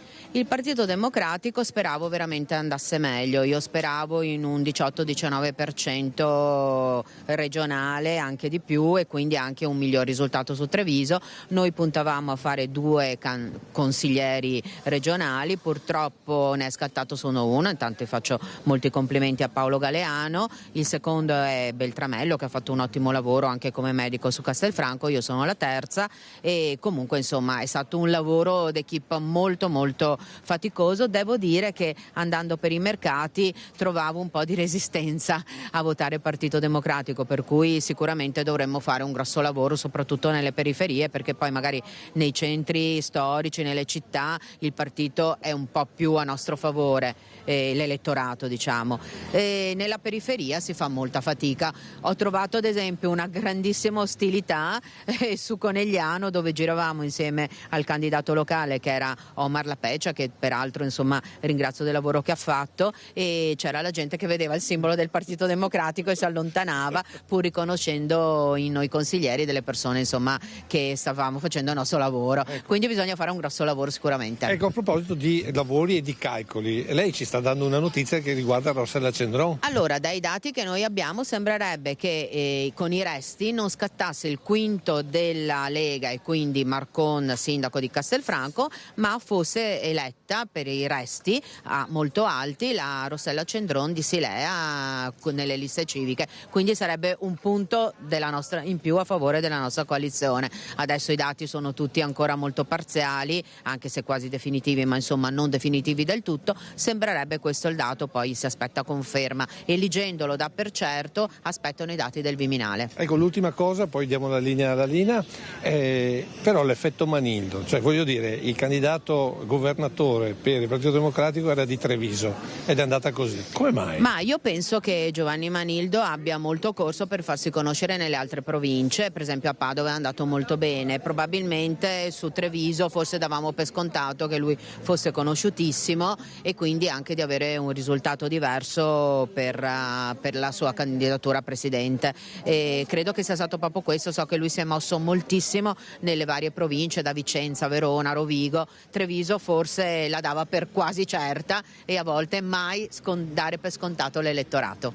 Detto questo, 6 domande. Lina, so che hai Dimitri Guini in studio, questa storia di Marcon credo che farà un po' discutere. Adesso glielo chiediamo, Lucio, grazie infinite, grazie ad Antonella Tocchetto che è sempre disponibilissima e sicuramente si è spesa in questa campagna elettorale per cercare di raggiungere quanta più gente possibile, però Coin non è semplice, no? No, allora, qui ci sono dei ragionamenti che noi possiamo fare con i nomi, intanto torniamo su Treviso con i nomi degli eletti, perché in realtà poi c'è tutta la partita assessori. Nel momento in cui si scalano i posti e si liberano seggi, naturalmente si entra poi in Consiglio regionale, quindi voi fate anche un po' questo ragionamento naturalmente, guardando ai nomi di oggi, che stando al Consiglio regionale, poi tra l'altro appunto alle 12:30 ci sarà anche la conferenza stampa dal Consiglio. Su Treviso dovrebbero essere i leghisti, Zaia l'abbiamo detto con 48.000 e rotte preferenze nella sua provincia,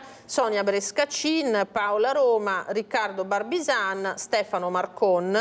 Per il Partito Democratico un unico eletto, Paolo Galeano, ex sindaco di Preganziol, Riccardo Szumski naturalmente forte solo su Treviso di 17.000 preferenze, Nicolò Maria Rocco che dovrebbe essere ospite con noi tra non molto per Uniti per Manildo, e Claudio Borgia naturalmente che è l'unico eletto di Fratelli d'Italia in provincia di Treviso con 8.552 preferenze. Borgia tra l'altro di cui si parla anche per un assessorato, per cui vedremo se sarà confermata questa cosa. Cosa ne pensa anche dei nomi che sono passati, e poi ha delle dinamiche tutte particolari, no? L'elezione regionale non è semplice. Per esempio ieri guardavamo le preferenze di Barbisan che sembravano più basse, poi invece abbiamo visto insomma un bel risultato. Sì, preferenze di Barbisan sicuramente incide molto il Comune di Treviso, che con molte sezioni elettorali è chiaro che i dati poi arrivano lentamente, ma quando arrivano impattano. Il risultato nostro è stato un risultato assolutamente sopra le aspettative. Noi pensavamo che 3 potevamo farli, ma qua siamo a 4 sicuri, adesso vediamo, fino a ieri sera erano 5 e comunque poi con il gioco degli assessori immagino che una provincia come quella di Treviso qualcuno vada anche in giunta e quindi si possano scalare delle posizioni. Esatto, il tema Marcon quale sarebbe? Spieghiamolo. Il tema Marcon immagino che se sono 4 Marcon resta fuori, se sono 5 Marcon entra dentro, con il gioco dell'assessore se appunto sono 4 entra Marcon, se sono 5 entra Alberto Villanova che è subito dopo a Stefano, e comunque io penso che spazio ce ne siano per poter esprimere un po' le esperienze e le capacità di tutti, spazio ce ne sia. Siamo soddisfatti di questo risultato assolutamente. Poi è chiaro che chi ha corso e ci ha messo la faccia, c'è chi è più felice, chi sarà un po' deluso, c'è chi entra e chi esce, però devono essere tanto tutti consapevoli che questo risultato è frutto del lavoro di tutti.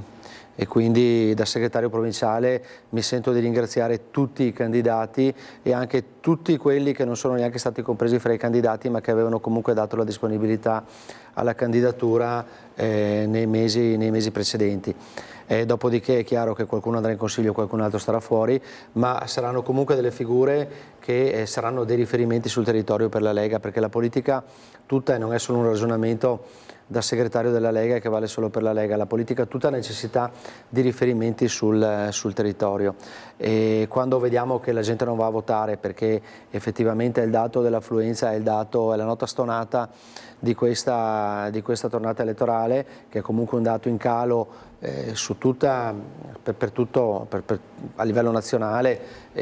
Noi speravamo che fosse un po' meno impattante anche nel Veneto, però c'è stato, ma alla fine è un po' la percezione che hanno i cittadini magari che stanno vivendo dei momenti di difficoltà e che vorrebbero che la politica incidesse in maniera più determinante su quelle che sono le loro difficoltà, e magari non si riesce a farlo.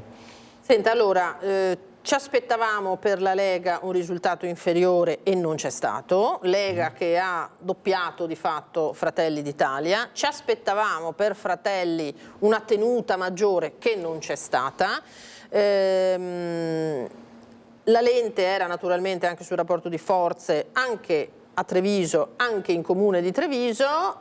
Senza dubbio, anche se non ce lo dirà mai, il sindaco Conte sarà soddisfatto di questa riaffermazione leghista molto forte, visto anche quello che c'era stato nei giorni scorsi. Con Fratelli d'Italia cambia qualcosa? No, dal punto di vista mio personale non cambia assolutamente nulla, nel senso che queste sono le elezioni regionali. Sulle elezioni comunali i rapporti di forza insomma erano già ampiamente consolidati dalle ultime tornate amministrative. È chiaro che queste elezioni regionali ci daranno delle fiche di trattativa più forti rispetto alle prossime scadenze comunali che verranno avanti, ma di fatto il rapporto non cambia. Quello che su Treviso immagino che insomma, la situazione si sia stabilizzata, magari bisogna trovare e rimettere a punto un po' di equilibri nei livelli di comunicazione, perché ritengo che i segretari debbano parlare con i segretari e i sindaci debbano parlare con i sindaci. Quando saltano anche questo, automaticamente non vale più nulla quello che si è visto nelle ultime settimane. Immagino sia stato un episodio sul quale non siamo minimamente entrati nel merito, perché era più importante stemperare le tensioni che si stavano creando in comune di Treviso in prossimità delle elezioni, della tornata elettorale importante come quella appunto che avevamo davanti, che era quella delle regionali, e sono convinto quindi che tutto tornerà nell'alveo anche degli equilibri comunicativi interni. Sentiamo, tra partiti. Allora sentiamo Luca De Carlo, coordinatore regionale di Fratelli d'Italia, cosa ci ha detto ieri sera in diretta a Ring, anche rispetto al suo stesso ruolo di coordinatore.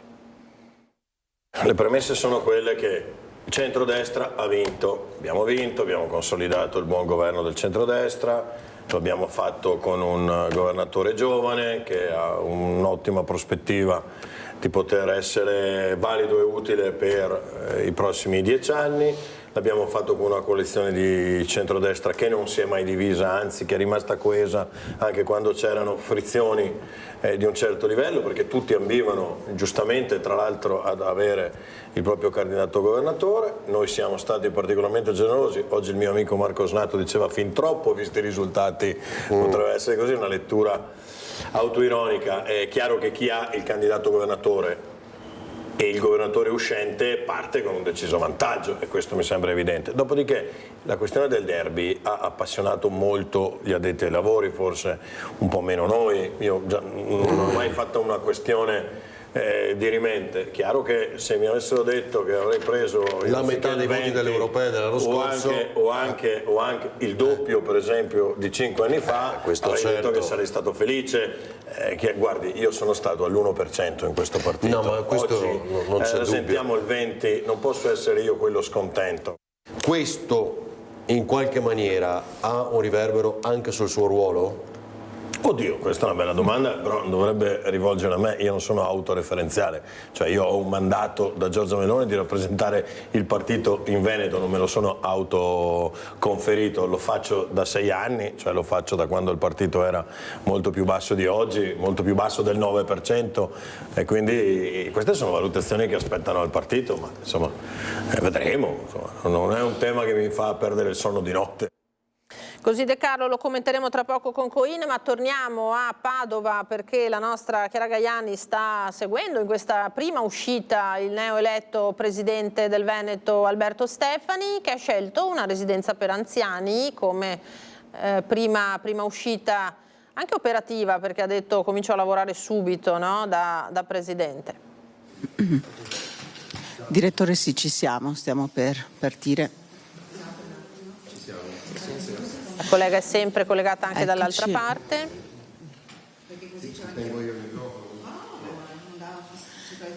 Ti chiediamo com'è andata la prima visita, Presidente, questa visita?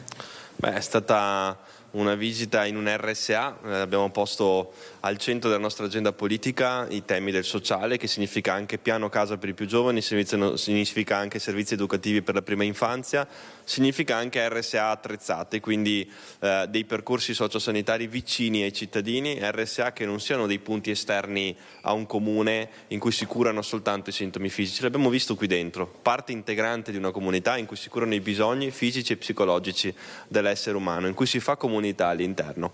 Noi dobbiamo strutturare sempre di più queste residenze sociali per anziani, sviluppare anche un'urbanistica sostenibile, quartieri inclusivi per le non autosufficienze e una sanità sempre più territoriale. Ci sono anche problemi però nei bilanci di queste RSA, soprattutto di quelle pubbliche, e quindi bisognerà investire. Bisognerà investire, bisognerà fare anche una riforma delle IPAB, ma un percorso che è già stato tracciato dalla Regione Veneto e che continueremo. Un assessorato al sociosanitario, al sociale e adesso al lavoro anche su questo, immaginiamo. Sì, è uno dei primi atti che farò, istituire un assessorato al sociale e un assessorato alla sanità, 2 assessorati specifici con 2 persone distinte che si occupino esclusivamente del rispettivo ambito di applicazione. Quindi come si ripartiranno i compiti? Beh, l'assessorato al sociale si occuperà di sociale, l'assessorato alla sanità si occuperà di sanità, di programmazione sanitaria, come era una volta, nel senso che 10 anni fa, se voi andate a vedere la giunta, erano 2 assessorati distinti e così secondo me devono restare. Devono crescere le risorse per far fronte a tutto ciò? Beh, su questo abbiamo già fatto più volte delle dichiarazioni, oltre a questo abbiamo garantito anche grazie alla firma della preintesa una possibilità di svincolare oltre 300 milioni, preintesa che è stata firmata qualche giorno fa, oltre a questo una razionalizzazione della spesa e anche attendiamo gli esiti del federalismo fiscale che entro la metà dell'anno prossimo diventerà realtà, non tanto perché lo dice la Lega ma perché lo dice il nostro PNRR, altrimenti non avremmo l'ultima rata del Piano Nazionale di Ripresa e Resilienza, quindi siamo tenuti ad approvarlo. E poi qualche ricaduta sulle rette per le famiglie forse? Beh, non solo su questo, insomma il sociale è un mondo ampio, oggi siamo in RSA e parliamo di RSA, ma sociale vuol dire anche piano casa per i più giovani, vuol dire garantire servizi per la prima infanzia e servizi educativi. Vorrei ricordare che in Veneto 2/3 dei servizi per la prima infanzia e dei servizi educativi sono strutture paritarie e parrocchiali. Quindi 2/3 dei bambini del Veneto vanno in strutture parrocchiali, non tanto perché scelgono di andare in una struttura parrocchiale rispetto a una pubblica, ma perché in alcune realtà locali ci sono solo quelle parrocchiali, soprattutto i comuni di provincia, e vanno aiutati tutti. Presidente, quando sarà a Venezia l'insediamento ufficiale a Palazzo Balbi o a Palazzo Ferrofini, incontro col Consiglio regionale? Nell'attesa di conoscere l'ora e la data precisa, io mi sono già messo a lavoro e oggi sono qui in un RSA. Prima uscita ufficiale? Prima uscita ufficiale, ma una delle tante uscite che faremo in questi giorni e soprattutto Veneto è anche questo. Lei, figlio e nipote, vuole valorizzare anche il ruolo sociale dei nonni?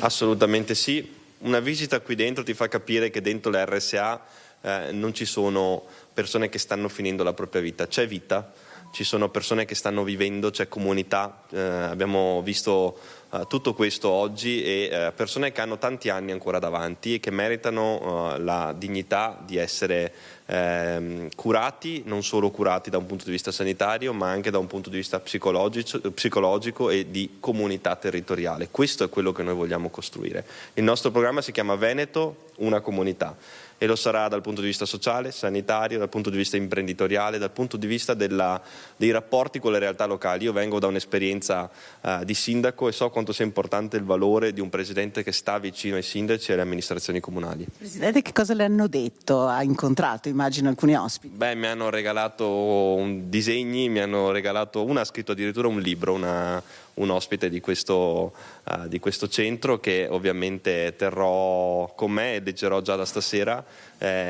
Ci siamo un po' raccontati come è andata la campagna elettorale, persone che seguono tantissimo, vorrei dire molto di più di tante altre, e quindi probabilmente qui c'è molta più vita rispetto a quella che si pensa. L'agenda del Presidente cosa prevede oggi, del neopresidente? Beh, ho degli incontri con delle associazioni locali, degli incontri con alcuni sindaci del territorio, di varie province, e pmi ovviamente inizierò a lavorare sul resto e a fare un cronoprogramma, perché è giusto e doveroso mettersi già al lavoro. Oggi mi hanno chiesto se festeggiavo o no, ma il modo migliore per festeggiare per un presidente è essere al lavoro al servizio dei veneti. Però ci sarà una festa a Borgoricco, i suoi amici, il bagno di foglia a Borgoricco, e com'è stata la notte anche? Come l'ha passata questa prima notte? Sensazioni, emozioni, esatto. Beh, un passaggio nel mio comune era doveroso, lì è iniziato tutto, ho fatto il consigliere comunale da giovanissimo, poi ho fatto il sindaco, potrei dire altrettanto da giovanissimo, nel mio comune di 10.000 abitanti, ed è un legame che è giusto tenere, perché puoi arrivare ovunque, ma la tua comunità che ti ha eletto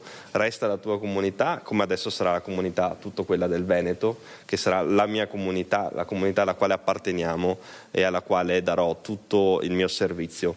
Emozioni sicuramente, ma il grande senso di responsabilità di dover affrontare questo ruolo prevale su tutto, e quindi sono già al lavoro per questo. Ma è riuscito a dormire già gli eletti, che quindi ha un quadro più chiaro anche di quella che sarà la composizione della giunta e del futuro. Ha già parlato di un assessorato al sociale?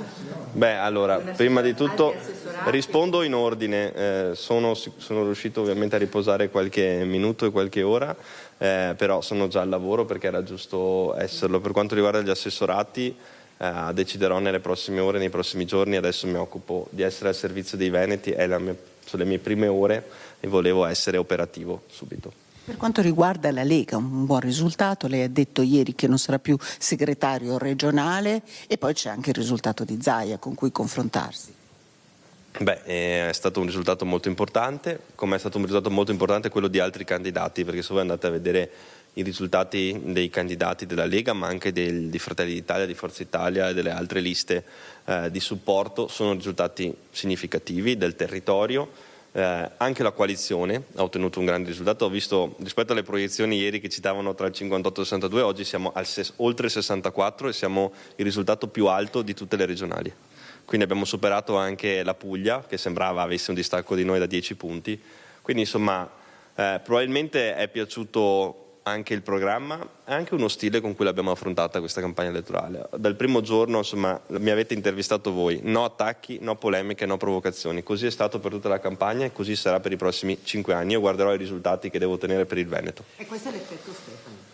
Ma diciamo che le analisi le lascio a chi di dovere. Io penso a lavorare nell'interesse del Veneto e dei veneti. Presidente, questa cordialità, abbiamo raggiunto il massimo livello di cordialità tra i candidati, una politica molto pacata, è un risultato, ma allo stesso tempo pare che non abbia coinvolto. Ecco, lei ha parlato con molte persone che hanno votato oggi, però quali persone non stanno votando e secondo lei come si recupera il voto di queste persone? Beh, guardi, noi rispetto alle politiche abbiamo guadagnato 8 punti percentuali.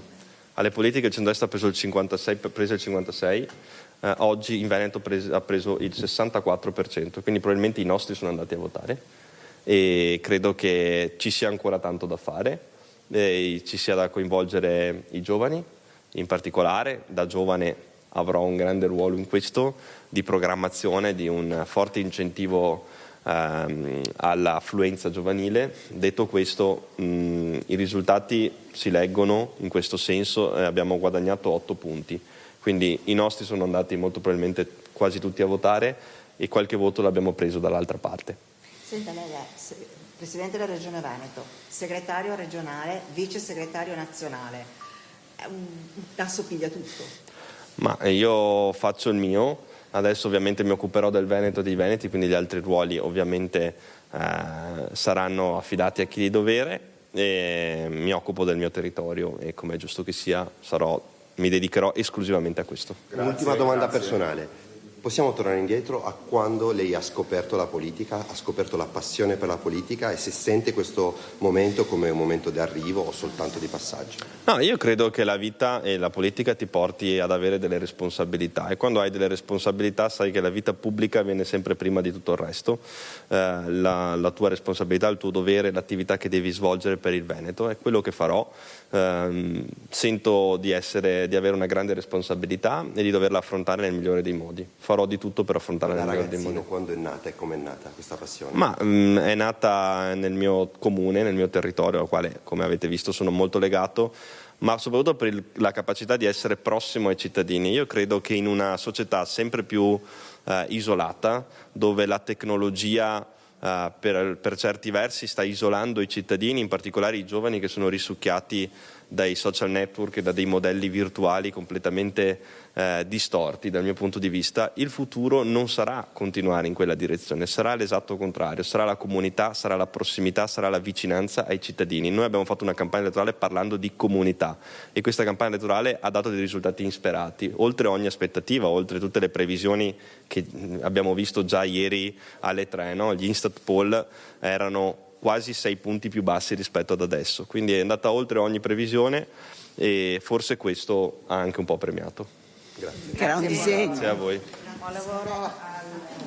Così dunque Alberto Stefani. Allora, prima di tornare a Dimitri Coin andiamo a Belluno dalla nostra Tiziana Bolognani, che ha del bianco del Partito Democratico, mi pare. Tiziana, a te.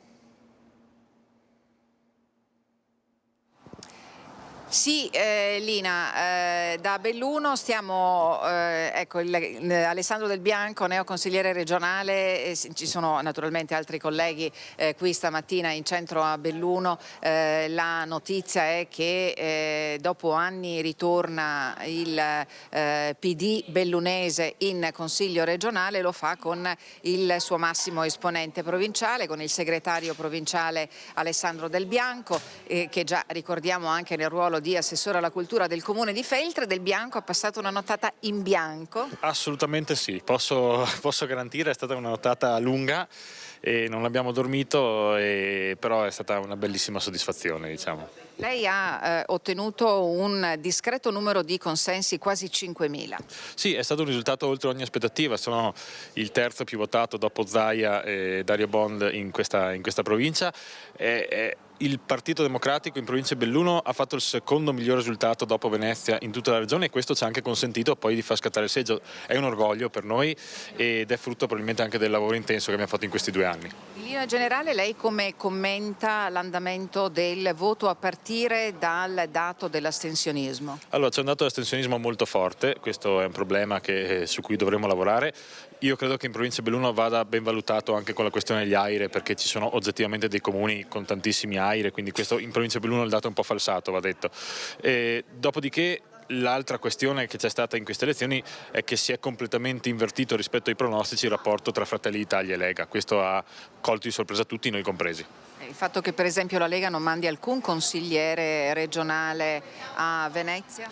Quello è determinato dalla legge elettorale, una legge elettorale particolarissima che fa di questi scherzi, e è successo questa volta anche a Belluno. Va detto che però nella sua stranezza elegge i 2 consiglieri bellunesi che hanno preso più voti, perché tolto Zaia di fatto io e Dario Bon siamo i consiglieri più votati. Credo che sia anche meritocratica in qualche modo. Entrambi feltrini? Sì, questa è una casualità, ma io rappresenterò ovviamente Feltre, rappresenterò tutta la provincia di Belluno, e sarà un onore per me portare avanti l'istanza del bellunese. Perché il PD ha vinto? Secondo lei voi vi siete impegnati molto anche con il suo mandato da segretario provinciale del Partito Democratico sui temi che sono quelli più cari. Ci ricordiamo la battaglia per la diga del Vanoi, naturalmente naturalmente per la sanità, ma non solo. Sì, noi abbiamo voluto caratterizzarci in questi 2 anni. Io penso che il risultato di ieri sera sia esattamente il frutto di questi 2 anni di lavoro. Abbiamo lavorato davvero tantissimo, abbiamo creato un gruppo nuovo, completamente rinnovato, e abbiamo investito sulle battaglie che pensavamo fossero fondamentali per il territorio, ed è quello che io vorrò portare a Venezia poi. Grazie Alessandro Del Bianco, lo lasciamo naturalmente ai suoi impegni, lo vedremo quindi in questo nuovo ruolo. Dario Bonda, che aspettavamo per le 10, ci sta raggiungendo, è stato trattenuto a Feltre per impegni di lavoro, quindi per il momento Lina ti restituisco la linea e la richiederò più tardi. A voi. Grazie ai colleghi di Belluno, grazie naturalmente al rappresentante del Partito Democratico. Noi torniamo con Dimitri Coin perché qui di spunti ce ne sono parecchi, segretario. Allora, innanzitutto abbiamo detto Fratelli d'Italia, ma un dato riguarda anche Forza Italia in calo. Flavio Tosi ci aveva detto più volte anche a microfono si aspettava un 10% in Veneto e non c'è evidentemente stato. E poi c'è questo tema dei cambi di casacca, che tra l'altro generalmente provenienti dalla Lega, che appunto sono passati in diversi sia a Fratelli d'Italia che a Forza Italia, ma pare non abbia pagato, no? Beh, sui cambi di casacca noi siamo sempre stati abbastanza fermi e rigidi, addirittura non solo, non tendenzialmente prendendo o facendo entrare, magari anche con ruoli, persone che provenivano da altri partiti e che erano stati eletti con il consenso di altri partiti, non è neanche corretto nei confronti degli elettori che li hanno votati. E poi l'elettore alla fine te lo fa pesare.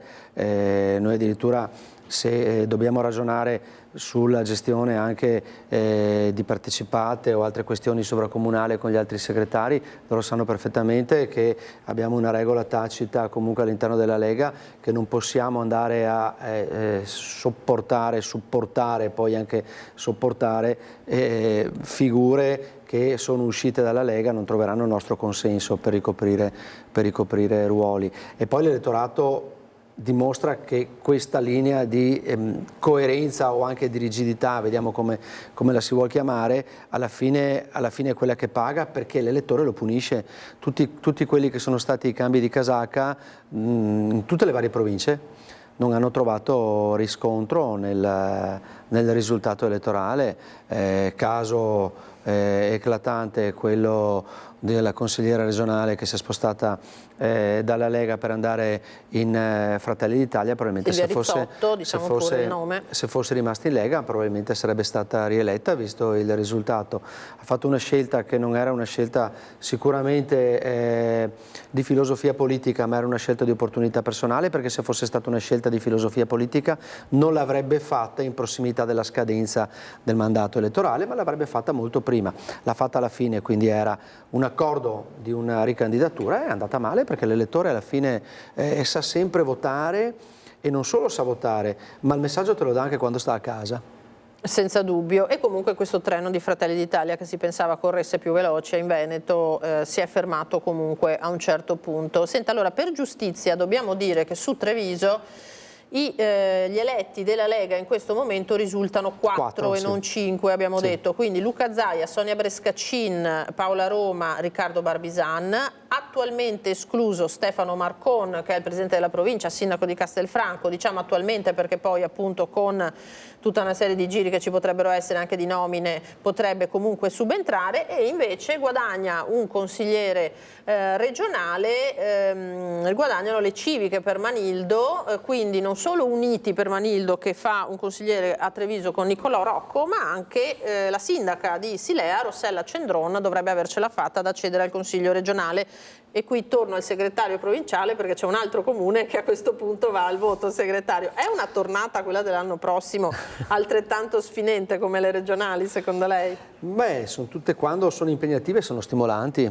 Ricordo la volta scorsa, oltre che i comuni sopra i 15.000 abitanti, c'era la partita del comune di Roncade, un comune dove notoriamente il centrodestra non riusciva a fare il risultato, e siamo riusciti a farlo con Marco Donadello. Vorrà dire che una delle priorità se fossi ancora io il segretario provinciale, questo non lo so perché io sono in scadenza a febbraio, ma sarebbe senz'altro il comune di Silea, una partita assolutamente stimolante, insomma, dopo tanti anni che la Lega o comunque il centrodestra non ha più il sindaco, un ragionamento di responsabilità di coalizione per vedere di riportare anche questo comune, che è comunque un comune importante alle porte di Treviso, nel perimetro del centrodestra. Questo è un ragionamento assolutamente che stuzzica la politica locale, non solo quella da parte della Lega, immagino. Sente, Forza Italia invece si aspettava questo risultato. In provincia di Treviso non fa neppure un consigliere, neppure Fabio Chies, che poi è il suo collega segretario invece degli Azzurri a livello provinciale. No, io Forza Italia pensavo avesse un risultato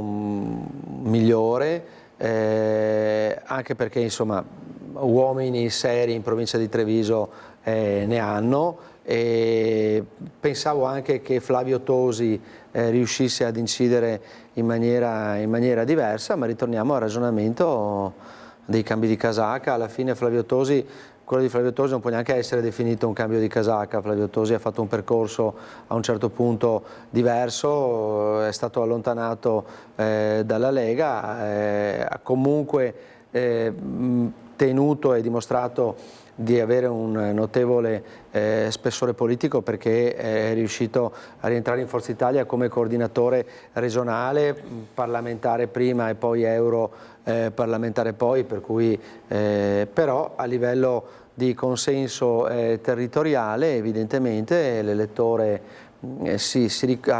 ha dei ricordi per cui lo vedeva da una parte e poi da un'altra, e comunque così questo è stato il risultato. C'è da dire però un riferimento più ampio rispetto a Forza Italia, che è comunque un partito sì nella coalizione di centrodestra a Roma, che quindi sostiene il governo Meloni così come facciamo noi, ma che però all'interno del Parlamento europeo sostiene tutte quelle dinamiche, tutte quelle posizioni che questo governo di fatto sta combattendo, quindi un po' anche questa sorta di ambiguità crea anche confusione nell'elettore.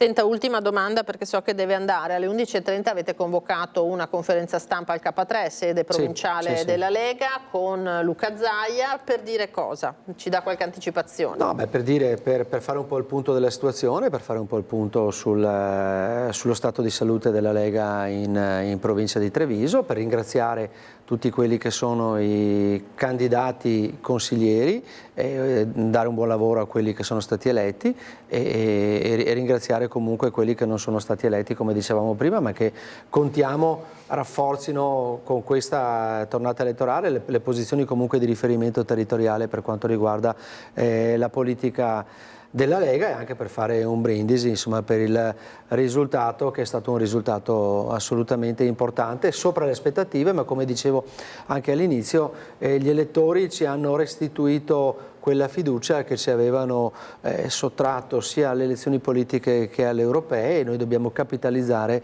questo ritorno di fiducia con i risultati.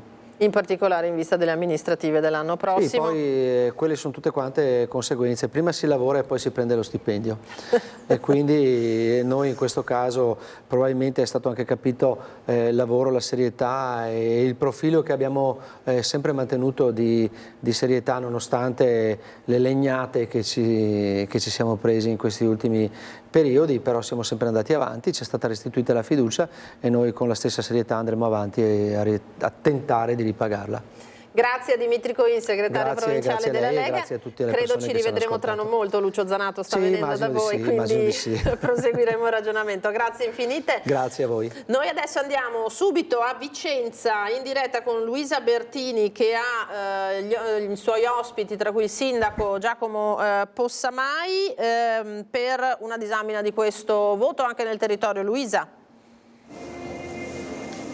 Sì, buongiorno a te, buongiorno ai nostri telespettatori. Sono con il sindaco Giacomo Possamai e con Dalla Pozza, consigliere del PD qui a Vicenza, neoeletto. Partirei con un'analisi del voto. Come è andata per il PD? Beh, centrosinistra ha ottenuto il miglior risultato da tanti anni a questa parte, il PD ha fatto un buon risultato, è chiaro che è una sconfitta perché finisce 60-30, altrettanto evidente che rispetto alle ultime regionali ma anche a quelle precedenti c'è stato un segnale importante di recupero. Adesso bisogna fare bene opposizione, bene minoranza in questi anni, stimolare la maggioranza a fare di più e a fare meglio, quindi è un risultato che è sicuramente una sconfitta ma che dà anche il segno che il centrosinistra c'è in questa regione ed è presente. Tra l'altro sono 2 mandati che il PD qui a Vicenza non raccoglie 2 consiglieri. E questo è un altro segnale importante, nel senso che erano 10 anni che il PD non faceva 2 consiglieri regionali, è il segno insomma, che la presenza, la forza del PD in città e in provincia sta crescendo, è un bellissimo risultato. Torna in consiglio regionale Chiara Luisetto che era l'uscente, poi arriva Antonio Dalla Pozza che è stato assessore in città e che è qui con noi e che quindi oggi va festeggiato come neoconsigliere regionale della nostra provincia e della città di Vicenza. Un festeggiamento che arriva dopo una notte lunga a contare voto per voto, perché il terzo è a 7 voti da lei. Sì, è stata una notte, devo dire, piuttosto complicata e il mio ringraziamento va a Luca Cislaghi che è arrivato terzo, che ha fatto una straordinaria corsa in tutta la provincia in questi mesi di campagna elettorale. Un ringraziamento a tutti i miei compagni di lista che si sono spesi senza risparmio in queste settimane così sul territorio, e adesso c'è da onorare un mandato che è stato conferito dai cittadini nell'interesse di una provincia, di una città che ho amministrato per quasi 20 anni, prima da consigliere comunale e poi da assessore, e che chiaramente abbiamo necessità di rafforzare insieme all'amministrazione comunale. Lei prima metteva in luce 2 aspetti, la disaffezione al voto e anche la campagna elettorale breve. Sì, la campagna elettorale breve sicuramente non ha aiutato i cittadini probabilmente a comprendere quali fossero le 2 idee diverse di Veneto che c'erano tra i 2 candidati principali, Stefani e Manildo. Giovanni Manildo ha fatto tra l'altro una bellissima campagna elettorale in questi mesi, presentandosi fin dall'estate con le proprie idee. Il tempo non è stato molto e questo sicuramente ha influito anche sulla affluenza al voto. Ecco, questo è uno dei problemi che dobbiamo risolvere al più presto per dare credibilità nuovamente alla politica, anche a una regione che magari può essere vista come lontana dai cittadini, e questo dato sull'affluenza è un dato che deve far riflettere tutte le forze politiche indistintamente. Ecco, io ringrazio Dalla Pozza e torno da Possamai perché mi dicono che dallo studio c'è qualcuno che vuole porgerle un saluto. Allora Niccolò Rocco, presentiamolo, eccolo qua, ci ha raggiunto in studio. Sindaco Possamai, abbiamo Niccolò Rocco, fresco consigliere regionale eletto con Uniti per Manildo, che voleva salutarla. Volevo prima di tutto complimentarmi con Dalla Pozza e sono contento perché anche con Dalla Pozza ci conosciamo da tempo e quindi sono contento della sua elezione. E poi con Giacomo, insomma, è un amico, siamo cresciuti assieme nella giovanile del Partito Democratico, quindi vederlo consigliere regionale prima e sindaco poi, insomma, mi ha emozionato e quindi sono contento anche di salutarlo. Grazie, è reciproco, nel senso che Niccolò è uno di quelli che ha fatto la gavetta, che ha fatto un lungo percorso di impegno, è la testimonianza che ancora conta, ecco, il fatto di avere esperienza, di appassionarsi alla politica da ragazzini, di sacrificarsi, di girare la provincia, e quindi sono molto contento che sia consigliere regionale e gli auguro un buon lavoro. Ecco, penso rappresenterà bene la provincia di Treviso, la città di Treviso a cui è legato da sempre. Grazie. Bocca al lupo. Grazie Giacomo. Grazie Luisa anche per aver fatto da tramite con questo saluto, grazie ai tuoi ospiti della disponibilità, ritorneremo a Vicenza tra non molto. E allora abbiamo dovuto fare questa presentazione frettolosa, ma ringraziamo per averci raggiunto in studio Niccolò Rocco, abbiamo detto rappresentante di Azione, che è dentro a questa lista che si è costituita per supportare Giovanni Manildo a questa consultazione e che ha effettivamente per Treviso prodotto un consigliere che è appunto Nicolò Rocco. Di poco fa la notizia che anche Rossella Cendron, sindaca di Silea invece per le civiche, riuscirà ad arrivare ad entrare in consiglio regionale. Allora noi bisogna che andiamo in pubblicità, mi dicono dalla regia, torniamo tra pochissimo con Nicolò Rocco.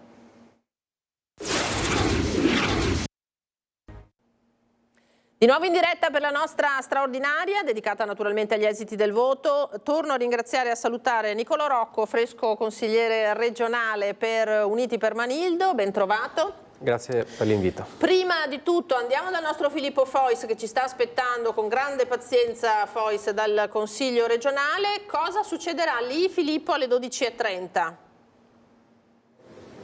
Allora, alle 12:30, innanzitutto buongiorno Rina e buongiorno ai telespettatori di Antena 3. Alle 12:30 ci sarà la conferenza stampa conclusiva da parte degli analisti di U-Trend, quella che dovrebbe chiarire chi saranno gli eletti del nuovo Consiglio regionale del Veneto.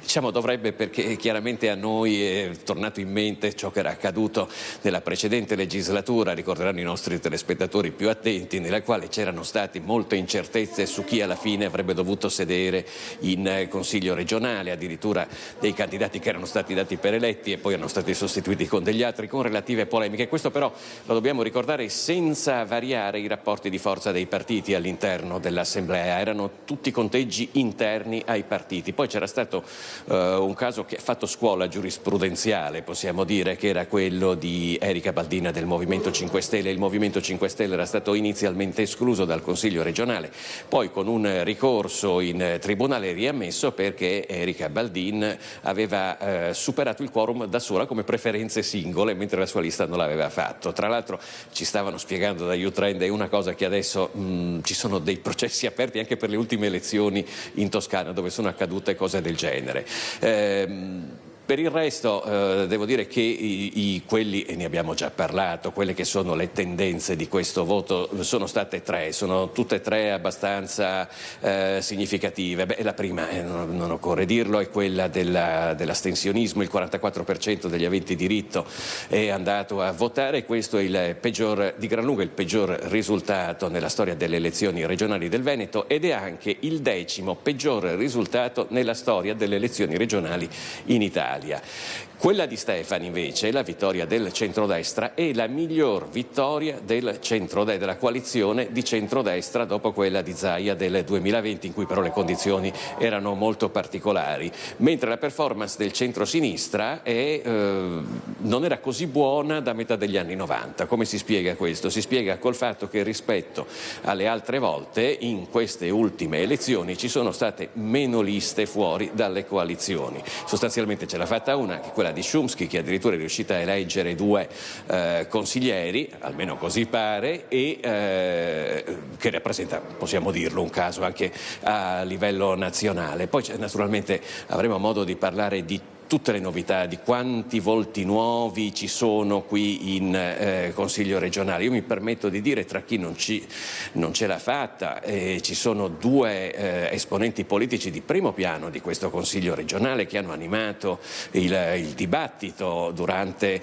gli ultimi anni. Uno è Alberto Villanova, che era il capogruppo della Liga, anzi dell'intergruppo Lega Lista Zaia, e l'altra è Vanessa Camani, che era il capogruppo del Partito Democratico. Entrambi purtroppo non ce l'hanno fatta, però possiamo dire che c'è anche un ritorno piuttosto significativo, che è quello di Gianluca Forcolin. Gianluca Forcolin era il vicepresidente della giunta regionale, non in questa ma in quella precedente, non ha partecipato a quest'ultimo consiglio regionale, oggi è ritornato dopo una burrascosa uscita dalla Lega con la casacca di Forza Italia ed è riuscito a riguadagnare un posto in consiglio regionale. Insomma, comunque sono tanti i temi, avremo modo anche di approfondirli tutti, compreso anche il voto nel Comune di Venezia, che è molto significativo perché è l'ultimo voto che c'è in questa città prima delle elezioni comunali di questa primavera, ed effettivamente abbiamo visto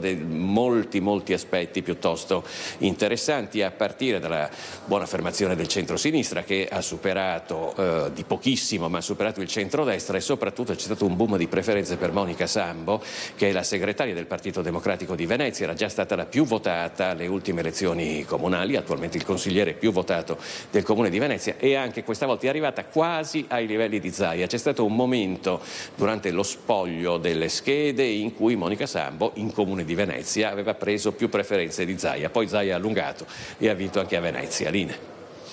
Filippo, grazie infinite. Allora attendiamo poi alle 12.30 di ricollegarci con voi. Grazie per questa disamina. Torniamo da Nicolò Rocco perché è giusto, dopo aver analizzato a lungo quello che è successo nel centrodestra, andare a vedere quello che è successo nel centro-sinistra.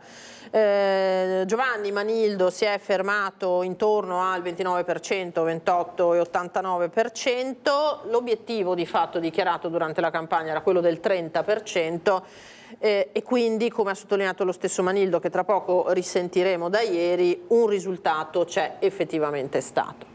Ha dimostrato che esiste comunque un'alternativa chiaramente che è un po' più forte magari nei capoluoghi, un po' più forte nelle cinture urbane, però io penso che uno possa anche accettare il fatto che il Veneto è una regione composita, che ha un voto storico, che ha un voto conservatore. La cosa che è mancata forse negli ultimi 20 anni è stata la capacità di interpretare anche un sentimento diverso, che invece questa volta con la candidatura di Giovanni Manildo, secondo me questa coalizione, pur nella sua complessità, è stata in grado di interpretare, perché è riuscita a parlare di metropolitana in superficie, è riuscita a parlare del superamento del piccolo e bello, è riuscita a parlare di prevenzione, oltre chiaramente all'aspetto della repressione per quanto riguarda la sicurezza, e quindi io penso che Giovanni Manildo abbia fatto una bellissima campagna. E sono contento di aver contribuito da Presidente di Azione alla creazione di una lista che è stata la lista che si è spesa soprattutto attorno al suo nome, che è stata questa Uniti per Manildo. Io mi sarei aspettato addirittura un risultato più alto, però purtroppo per beghe nazionali interne al terzo polo siamo partiti un po' tardi, però questa lista Uniti per Manildo, partecipata sostanzialmente da Azione, Casa Riformista e Più Europa, a Treviso, in provincia di Treviso, ha fatto quasi il 4%, quindi io sono eletto perché a Treviso abbiamo lavorato molto bene. Io ringrazio ovviamente tutte le persone che hanno corso, però il fatto che in una città, anzi una provincia come Treviso, nella città abbiamo fatto l'8%, ma in una provincia come Treviso l'area cosiddetta liberale riformista faccia il 4%, significa che c'è anche un pezzo di Veneto, che è un pezzo di Veneto innovativo, c'è un pezzo di Veneto che studia, che lavora, che vuole provare a capire se possono esistere delle risposte diverse, e io sarò orgoglioso di rappresentare questo pezzo di Veneto in Consiglio regionale. Allora andiamo a risentire Giovanni Manildo ieri a caldo, dopo aver riconosciuto la sconfitta, aver chiamato Stefani, e la prima analisi appunto che ha fatto dell'esito delle urne. Un Veneto su 3 ha scelto Manildo e la coalizione. Sì, una bella responsabilità per ripartire e creare un centrosinistra che veramente sarà sempre più rilevante in Veneto. Abbiamo raddoppiato il 2020, diamo segnali che ci siamo e abbiamo voglia di incidere sempre di più. Nel corso però sperava di vincere, cioè c'era la volontà e anche la possibilità. Io sempre, anche quando gioco a tennis con gente molto più forte di me, io penso che sempre sia importante l'atteggiamento, anche la convinzione di dire ho qualcosa da dire al Veneto, e la nostra coalizione è convinta ed era convinta di avere delle idee per creare un futuro migliore in Veneto. Le metteremo a disposizione come capo dell'opposizione, come responsabile di una coalizione molto ampia, e c'è una bella assunzione di responsabilità, un bel cammino da fare per incidere in Veneto. Rimane sanità, lavoro, giovani, anziani? Il tema dei giovani l'ho posto dall'inizio, il fatto che dobbiamo invertire il fatto che dal 2011 ad oggi 55.000 veneti se ne sono andati giovani, e questo è il punto fondamentale. Poi l'altro tema, la salute pubblica, che è fondamentale, riteniamo che sia una delle cifre su cui si guarda la capacità di una società di essere giusta ed equa, è una conquista di giustizia sociale che non possiamo perdere. I veneti però hanno deciso di non andare al voto. Sì, questo è un problema molto serio, il 44% di astensione ci deve interrogare tutti, e la politica deve dimostrare di essere capace di rinnovare, di meritare la fiducia. In questo momento non ce l'ha, e su questo dobbiamo lavorare maggioranza e opposizione per elevare il livello di capacità di proposta. Questa tornata elettorale è andata, no? Però la forbice si è accorciata. Lei giustamente diceva questo è l'inizio, perché da qui in poi ci si potrebbe arrivare. Sì, questo è il cammino, diciamo, era una salita in montagna, abbiamo piantato il chiodo a metà parete e vediamo di arrivare finalmente in vetta. Penso che da domani io incomincerò con la responsabilità di essere il responsabile del capo dell'opposizione, lavoreremo in modo propositivo e molto forte per poter lavorare perché questa opposizione, questa alternanza possa veramente diventare una vera alternativa nei prossimi anni. Il laboratorio che lei ha creato qui in Veneto è destinato ad espandersi anche a livello nazionale? Ma io penso che qui hanno lavorato molto bene i partiti, li ringrazio per il lavoro che hanno fatto, devo dire una coalizione plurale, diversi angoli di visuale della società, ma capacità di avere una proposta concreta e univoca. In altre regioni questo ha portato alla vittoria e ritengo che possa essere un bel esempio, un bel laboratorio anche a livello nazionale. Ha sentito Stefani? Sì, l'ho sentito, gli ho fatto i complimenti, gli ho augurato buon lavoro, gli ho detto adesso deve mantenere la fiducia che gli hanno dato i veneti e lavorare in modo concreto per lo sviluppo della nostra regione. Al di là di tutto è finito un'epoca, l'epoca di Luca Zaia. Sì, assolutamente, siamo a un cambio di passo, a un cambio di epoca, è finita l'epoca del Presidente Zaia, adesso se ne apre una nuova e vediamo di vedere insieme, di dare più sviluppo al Veneto. Elly Schlein invece cosa ha detto? Cosa lei ha detto a lei?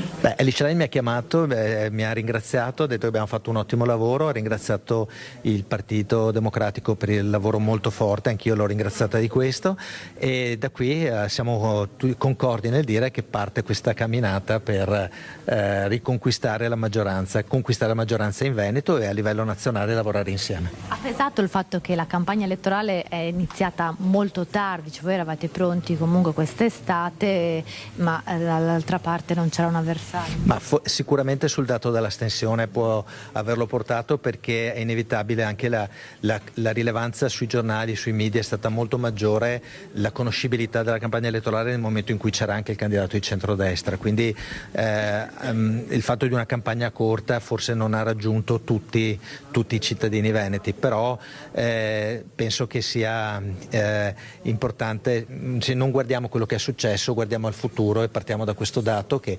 ripeto, come coalizione ci rende molto soddisfatti. Una coalizione anche si parlava che punterà a Venezia, quindi un territorio e una città delicata.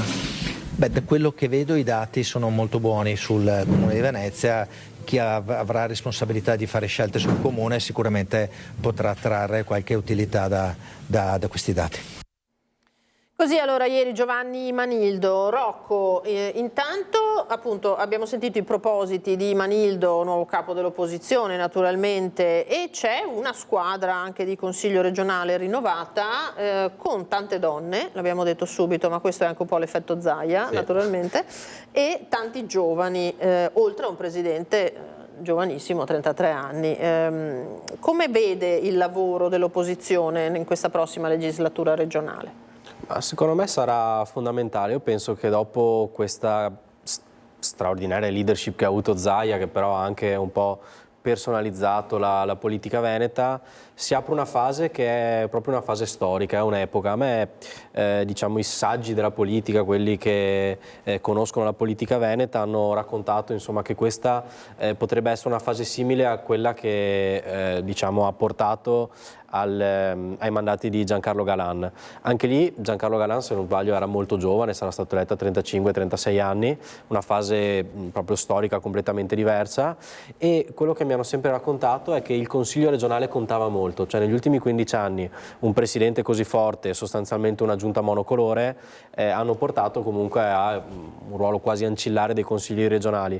Invece anche per le sfide che il Veneto dovrà affrontare, secondo me il Consiglio regionale tornerà a essere un luogo di confronto, le commissioni dovranno essere un luogo di composizione anche dei problemi, come in realtà storicamente era per questa regione, cioè gli anni di Galan c'erano nell'opposizione personalità come Lamiotto, come Zanonato, come Variati, come Ivo Rossi, e dall'altra parte in maggioranza anche diciamo c'erano personalità molto forti nei diversi partiti, quindi credo che il Consiglio regionale tornerà a essere un luogo di confronto, ed è anche qualcosa che è stato fortemente chiesto da tutte le associazioni che noi abbiamo incontrato, cioè noi devo dire tutti i candidati presidenti da una parte ma consiglieri dall'altra, abbiamo incontrato le associazioni di categoria, gli ordini professionali, e tutti chiedono che la politica torni a essere un momento in cui diciamo, i problemi si affrontano con la capacità insomma, di riconoscere la complessità, proprio perché il Veneto, tra invecchiamento della popolazione, giovani che vanno via,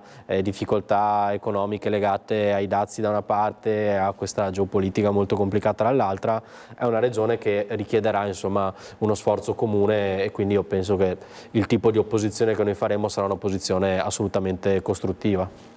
Sì, come è stato, chissà, visti appunto i rapporti di forza e vista la campagna elettorale che abbiamo appena visto, anche i rapporti tra Stefani e Manildo tutto sommato, no, di dialogo e anche di moderazione.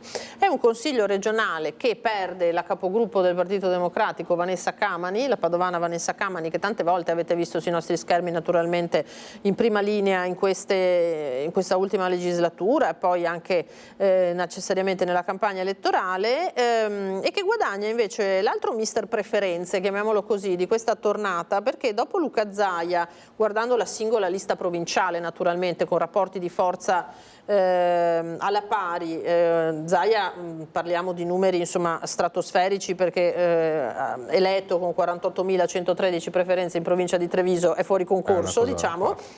Ma Andrea Michalizzi, Partito Democratico, amministratore di Padova, ha portato a casa 18.015 preferenze, che sono veramente moltissime, superando a parità di condizioni anche le 17.000 di Riccardo Szumski, che comunque è un po' l'exploit di questa campagna elettorale. Senta Rocco, è stata un'elezione regionale che ha parlato molto trevigiano necessariamente, Szumski, Manildo, Luca Zaia appunto, fra poco ci collegheremo anche con il K3. Tornando su Treviso, perché eravamo curiosi di vedere la maggioranza di cui, allora lei fa parte naturalmente dell'amministrazione comunale anche di Cassugana, poi ci dirà che intenzioni ha anche nella permanenza, però abbiamo visto che era questo un test importante anche per i rapporti di forza in maggioranza tra Lega e Fratelli d'Italia. Da quello che ne è venuto fuori, cosa si aspetta adesso? Allora, sostanzialmente secondo me dentro la maggioranza si confermano più o meno i rapporti di forza, nel senso che l'amministrazione ha dimostrato che è un'amministrazione sostanzialmente che si regge su una fortissima presenza della Lega e su un ruolo ancillare di Fratelli d'Italia, che ancora Forza Italia non esiste sostanzialmente, perché Forza Italia ha un assessore esterno però non è presente in Consiglio Comunale, quindi questo diciamo è Lega e Fratelli d'Italia, l'amministrazione a Treviso è Lega e Fratelli d'Italia. La Lega ne esce in amministrazione ancora come il primo partito, e il partito diciamo così egemone. Fratelli d'Italia forse ridimensiona un pochino le sue aspettative, tra l'altro secondo me avendo fatto anche forse qualche errore, perché sei il partito della Presidente del Consiglio, sei il partito che punta a diventare il primo partito e nella città di Treviso, nel capoluogo, non esprime neanche un candidato consigliere regionale, quindi lì insomma ognuno fa le sue strategie, però mi pare evidente che sicuramente Conte ne esce diciamo solido.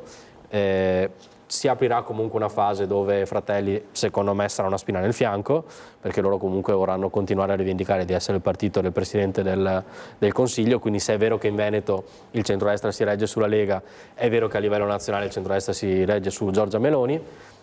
Secondo me il dato interessante è quel dato insomma anche diciamo di cos'è alternativo oggi all'amministrazione, che è un dato del 42%, e io sono molto felice anche dell'8%, perché 8% della lista che ha fatto Uniti per Manildo, che sostanzialmente era costituita da solo candidati di Azione insomma in città di Treviso, vuol dire che anche la nostra presenza, che è una presenza diciamo così liberale e moderata, è una presenza che può fare la differenza in futuro. Senta, allora, mi dica due cose. Allora, lei è una giovane della politica, tra poco torniamo in pubblicità, sì, la regia me lo sta ricordando correttamente. Lei è un giovane nel senso che, oltre a essere un uomo giovane, ha cominciato da giovanissimo a fare politica, ma ne mastica da parecchio tempo. Aveva previsto tutta una serie di cose, ne parlavamo durante la pubblicità precedente. Qual è la conferma che si aspettava e qual è invece un dato di questi risultati che l'ha sorpresa? Ma io mi aspettavo tante cose, nel senso che tutto sommato per me la politica è anche un po' matematica, cioè se alle europee tot persone votano in un certo modo e storicamente in una provincia votano in quel modo, non è che da un giorno all'altro tutti cambino, per cui io ho previsto più o meno il risultato di Zumski, mi aspettavo magari 2 punti più basso a Treviso. Mi aspettavo per esempio che il passaggio di Tony Da Re da un giorno all'altro in Forza Italia non portasse benefici, ma è come se Di Battista da un giorno all'altro si candidasse capolista per il Partito Democratico, Di Battista dei 5 Stelle, è chiaro che quella cosa lì non funziona. Diciamo, quindi tutto questo più o meno stava nelle previsioni che così insomma avevo fatto. Non mi aspettavo sinceramente così alta la Lega, cioè mi aspettavo comunque una Lega molto alta, però evidentemente questo effetto Zaia è stato oltre ogni aspettativa, quindi chapeau a Luca Zaia che ha costruito un vero brand e insomma i voti parlano. Adesso allora andiamo in pubblicità, rimanga con noi Rocco, fra poco ci collegheremo anche con il K3 di Treviso dove proprio Luca Zaia tornerà a rispondere alle domande e alle curiosità. Una volta sedimentato questo risultato di oltre 200.000 preferenze, scherzavamo prima all'inizio di questa diretta con Lucio Zanato che era al mercato di Treviso, i cittadini dicevano lo volevamo il terzo mandato, gliel'abbiamo in qualche modo dato con il voto. Pubblicità e torniamo tra poco.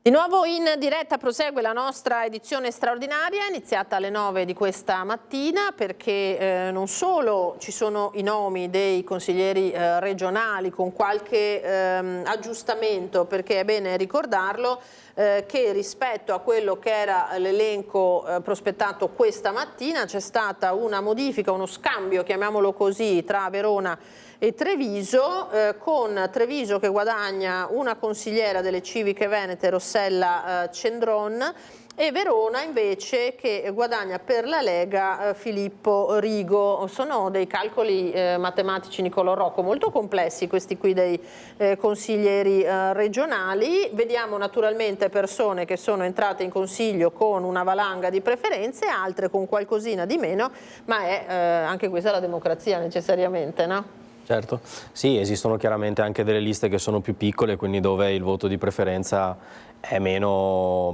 forte, però insomma anche liste che hanno l'1,5, il 2%, per una questione proporzionale. Il Veneto ha 49 consiglieri, quindi mediamente con il 2% a livello regionale le liste, dopodiché c'è una prima attribuzione regionale, poi c'è un'attribuzione che va sulle province e le liste piccole tendono ad eleggere nelle province in cui vanno meglio, quindi per esempio nel nostro caso è una lista che ha fatto il 2, però a Treviso abbiamo fatto il 4 e quindi siamo stati la prima provincia per attribuzione.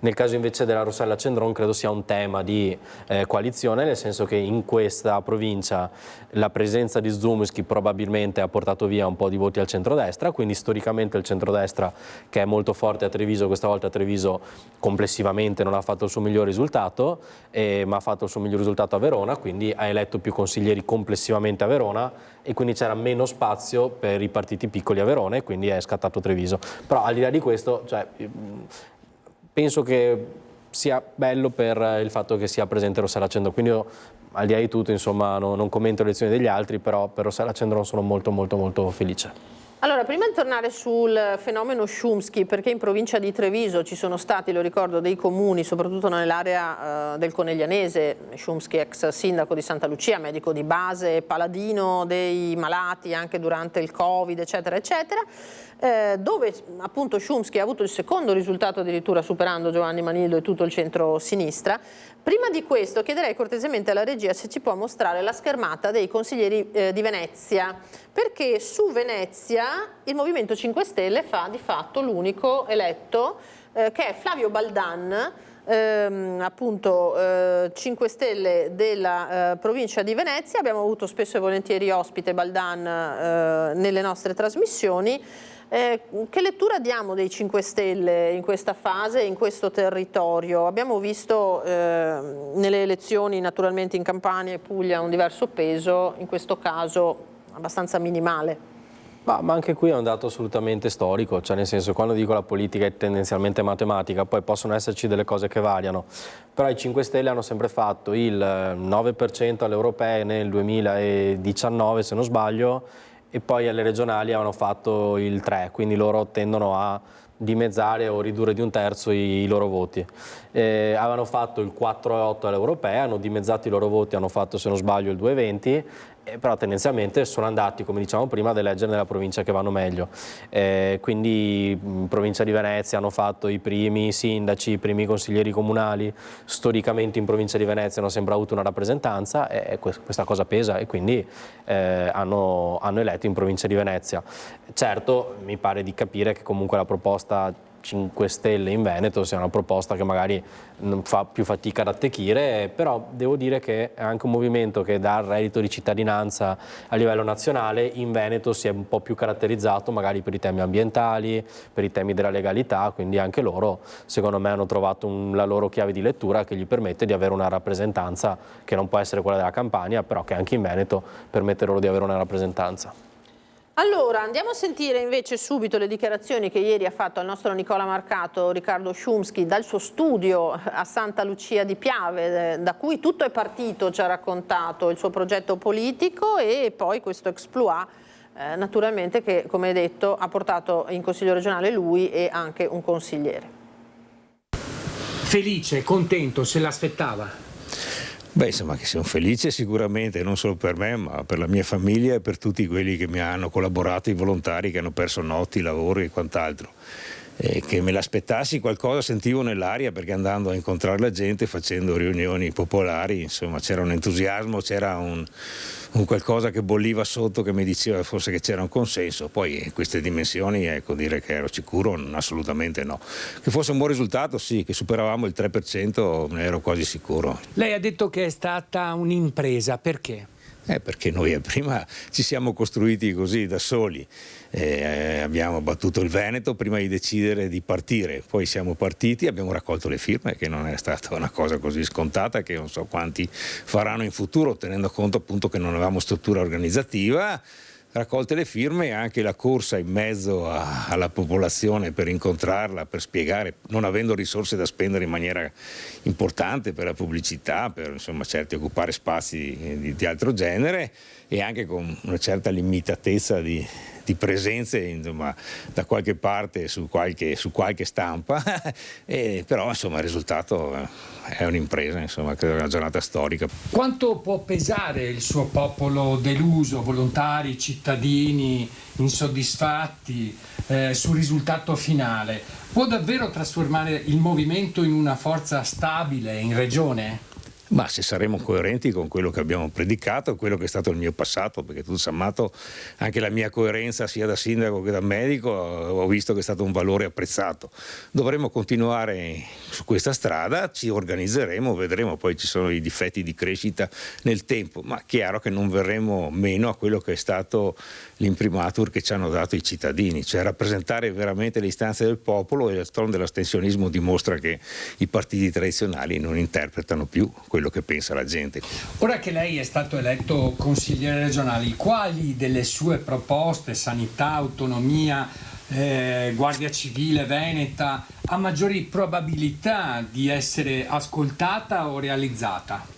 Ma io credo che sulla sanità sarà necessario fare una riflessione profonda, perché è la cosa principale, l'hanno toccata tutti, anche quelli che hanno governato dicevano che la sanità, quindi questa è un'esigenza della gente, di pari passo con l'autonomia, che sono le risorse, parliamoci, è inutile parlare di competenze, ci vogliono le risorse, la prima autonomia che abbiamo è la sanità, dobbiamo portare a casa delle risorse maggiori, poco ma sicuro, facendo di tutto, anche in maniera ad oltranza, con tutto quello che significa, per portarle a casa. A chi vuole dedicare questa vittoria? Beh, alla mia famiglia prima di tutto, ai miei collaboratori, ai cittadini che hanno creduto in noi e a Patrizia Bressan, una delle socie che hanno fondato Resistere, che è deceduta. Insomma, al mio pensiero a lei, insomma, che ci ha creduto e non è qui a godere con noi. Questa è dunque la dedica di Riccardo Szumski. Allora torniamo in studio in attesa che Lucio Zanato ci dia informazioni sull'inizio della conferenza stampa al K3 di Fontane di Villorba. Saluto e ringrazio per averci raggiunto Claudio Borgia, buongiorno. Buongiorno a tutti, grazie dell'invito. Neoconsigliere regionale per Fratelli d'Italia, presidente provinciale di Fratelli d'Italia, finirà il commissariamento adesso? Come funziona?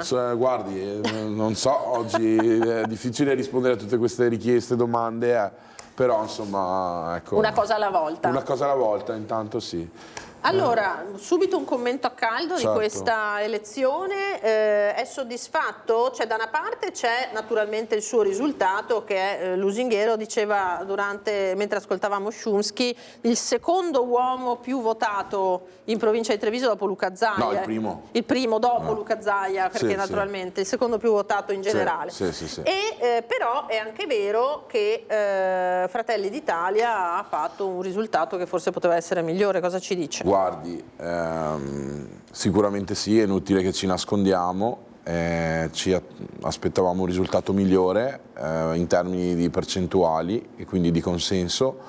È ovvio che Luca Zaia, che è stato presidente della provincia di Treviso, è stato governatore del Veneto, ha fatto incetta di preferenze qui in questo territorio che è casa sua, e quindi è ovvio che un po', anzi più che un po', ha influito moltissimo, e quindi noi siamo, diciamo, stati la provincia che ha subito di più questa sua, come dire, questo suo consenso, questa sua popolarità, insomma, dopo anni di buona amministrazione, di ottima amministrazione, lo abbiamo sempre detto, quindi ecco, certo rimane l'amaro in bocca, sono dispiaciuto perché sarei, come dire, mi sarebbe piaciuto essere accompagnato in questa nuova avventura anche da altri colleghi di partito, e questo non è stato possibile, e di questo sono rammaricato.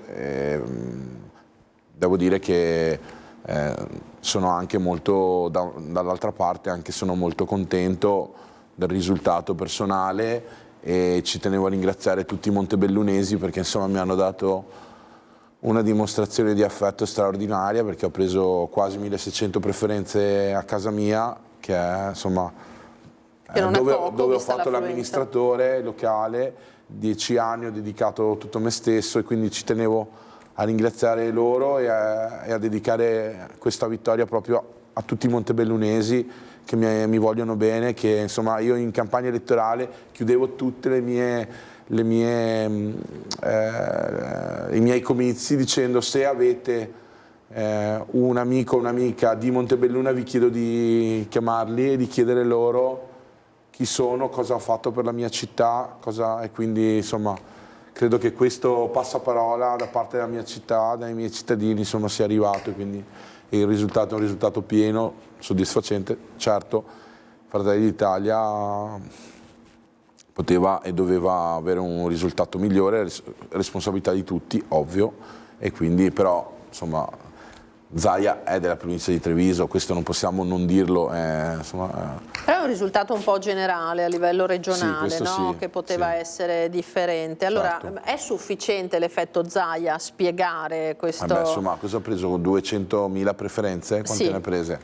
Insomma, sì, dice, cioè, è più che sufficiente. È un fuoriclasse, no, è un fuoriclasse, della politica, della buona amministrazione, quindi era normale che insomma arrivasse questo grande, straordinario consenso da parte dei cittadini veneti di tutte le province.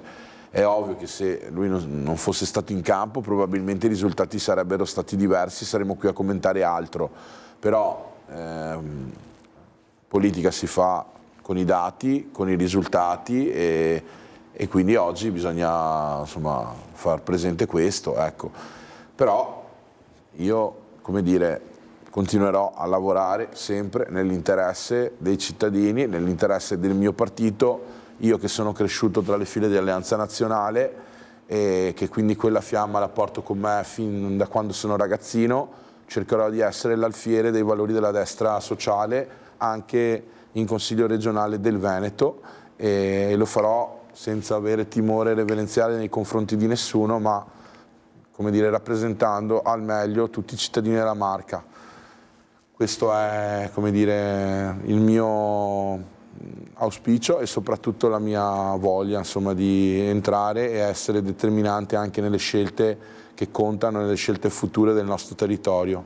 Ecco, allora stanno prendendo posto sul tavolo al K3, vedo Dimitri Coin che era nostro ospite fino a poco fa, Luca Zaia per ribadire anche quello che è stato naturalmente il risultato di cui stiamo parlando. Vediamo se andiamo subito al K3 dove stanno per cominciare i ragionamenti politici eccetera, poi Borgia, mi raccomando, mi ricordi di chiederle di Treviso, perché poi c'è anche quel fronte lì, l'ho chiesto anche a Niccolò Rocco poco fa, il dato sulla città, che è un dato piuttosto interessante, visto così tutta la bufera che c'è stata prima di questo voto. Però credo che siano tutti i partiti di centrodestra siano un po' calati il dato rispetto al dato provinciale, perché mi pare che la Lega abbia preso il 33 e in provincia il 40, Fratelli d'Italia ha preso il 13 invece che il 15.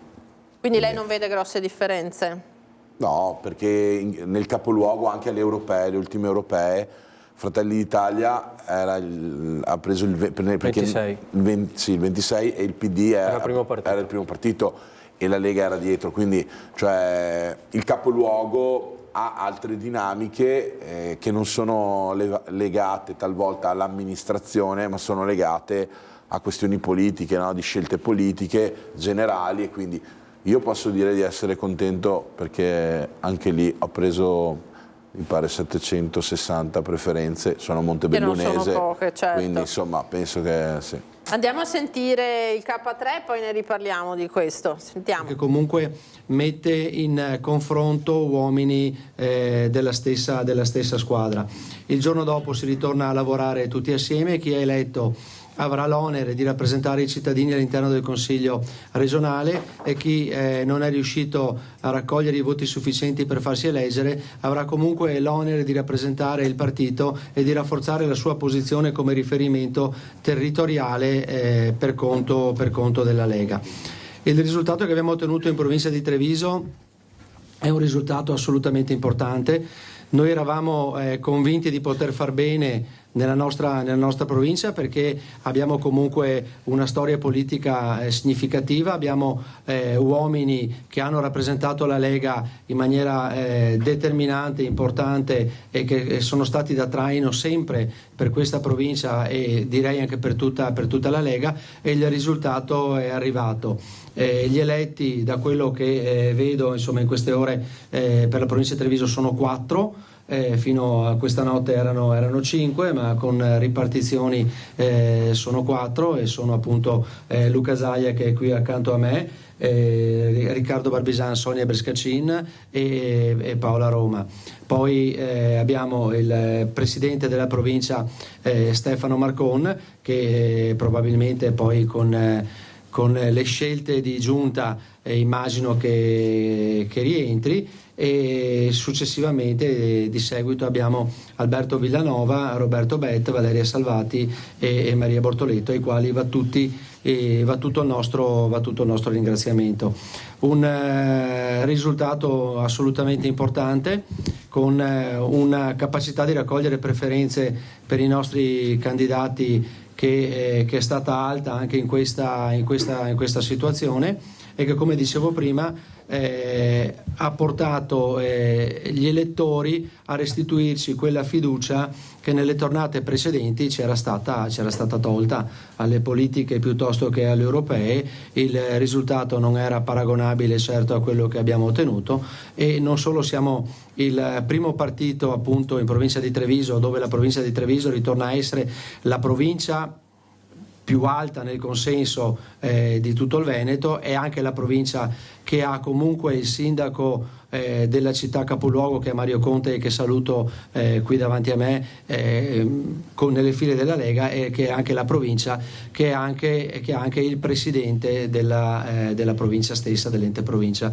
nelle file della Lega. Quindi il peso politico di Treviso è assolutamente confermato, ma è confermato dalla capacità dei nostri uomini di essere rappresentativi. Qui accanto a me ho Luca Zaia, che ringrazio personalmente a nome di tutta la segreteria provinciale, di tutti i militanti, e anche credo dei cittadini, non spetta a me ringraziare il nome dei cittadini, però il lavoro che hai fatto prima come Presidente della provincia e poi come Presidente della Regione è sotto gli occhi di tutti e ti è stato restituito con un consenso che francamente tutti avevamo timore il giorno prima del voto, perché il sondaggio che conta è quello del giorno dopo il voto. Però superare le 200.000 preferenze era un qualcosa che, quando mi chiedevano a Roma ma quanto farà Luca Zaia, ma quante preferenze prenderà Luca Zaia, io dicevo sempre tante, ma non chiedetemi i numeri perché francamente non sono in grado di fare nessun tipo di pronostico. Sei stato un traino straordinario per tutti, a dimostrazione che alla fine le persone sono quelle che fanno la differenza e i cittadini danno la fiducia sia ai programmi ma poi anche alle persone che sono in grado di portarli avanti. Quindi credo che la parola doverosamente passi a te e anche il posto al centro con tutti questi microfoni davanti, perché questo è quello che è corretto che sia. Grazie. Cedo la poltrona. Sono l'unico che non fa storie quando cede la poltrona, cioè, dovete notarlo questo, e resta felice. Perché forse c'è un'altra più ghiotta. Guarda che già hai rotto le palle durante il Covid. No, salutiamo Filippo Tosato che è riapparso. No, mi ricorda un po'. Chi è che sta disturbando? Ciao Beppi. No, grazie, ringrazio il segretario Coin che ha voluto fare questa conferenza stampa. Saluto anche i colleghi, certamente consiglieri, Sonia Brescaccin e Riccardo Barbisan, e saluto anche quelli che non ci sono, ma insomma l'idea della squadra a volte non viene un po' meno plasticamente, perché una convocazione fatta un'ora e mezza prima giustifica pienamente gli assenti. Io volevo innanzitutto esordire, oltre che ringraziare il segretario provinciale Coin, perché poi qui si è discussa una partita importante in provincia di Treviso, e io adesso i dati non li conosco perfettamente, però penso che sia la provincia che ha preso più voti come Lega, no? Sì, certo. E quindi merito a questa provincia, che è sempre stata storicamente una provincia lighista, no? Come diciamo noi, no? Perché qui nasce, diciamo, la Liga Veneta, e quindi evito di stare qua a fare a Marcorda. Voglio dirvi 2 o 3 robe. La prima, ringrazio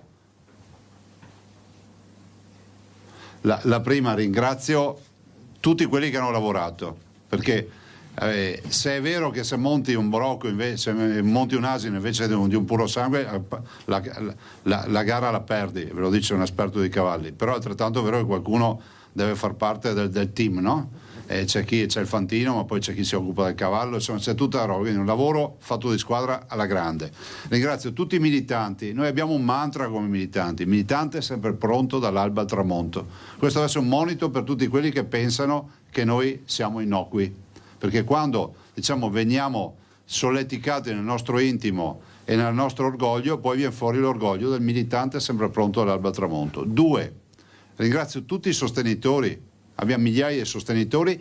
3, tutta la foresta che cresce, che non ha voce. Quei cittadini che nel totale anonimato, senza, diciamo, battere ciglio, poi si sono espressi in maniera incontrovertibile. Guardate che questa elezione è unica nel suo genere, perché è un'elezione che porta ad avere un partito che ha quasi l'80% dei voti espressi in preferenze.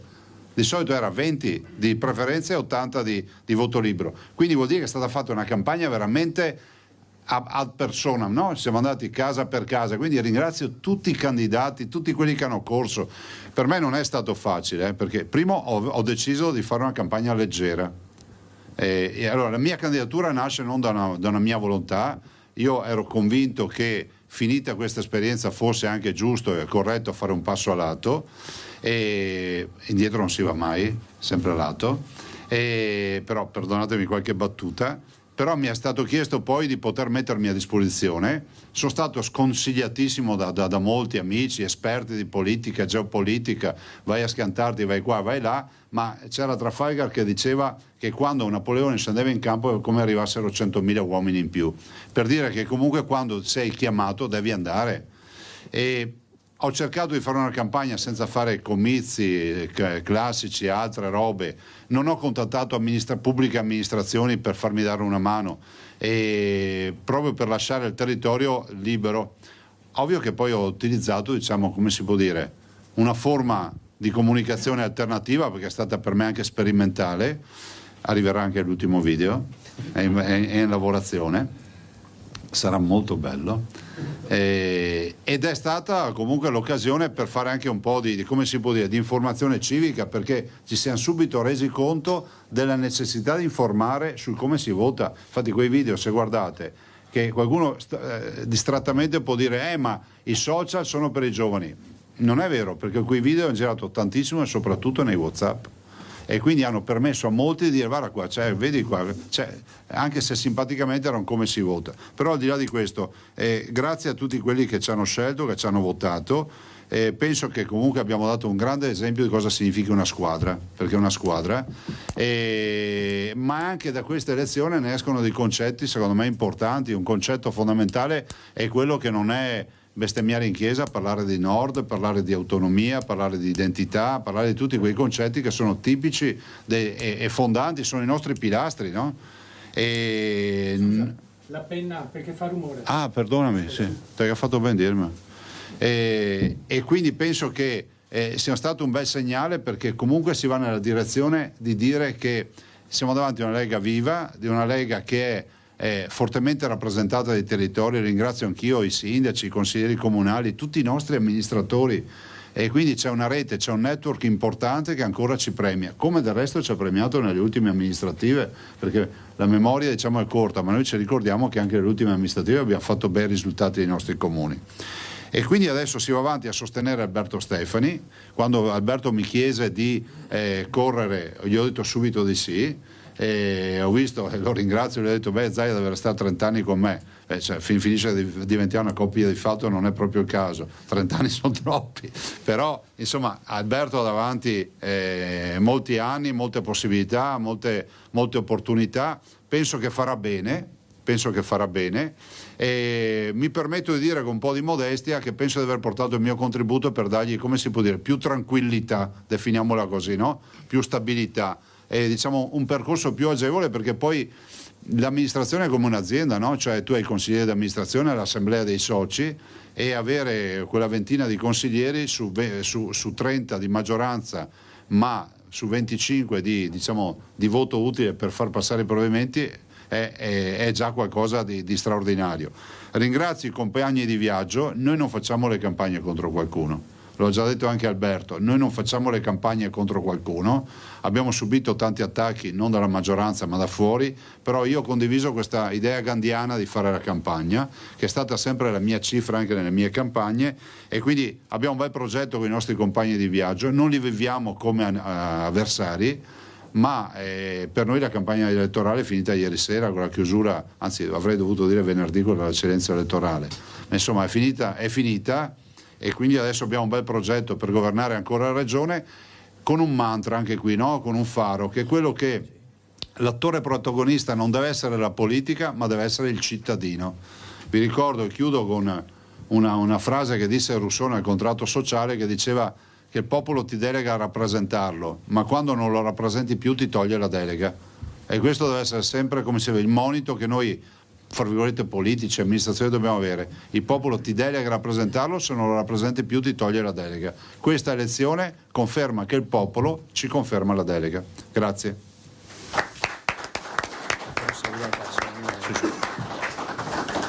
Visto che i consiglieri sono 2 su 4, quindi un saluto direi che è doveroso anche da parte di Sonia e Riccardo.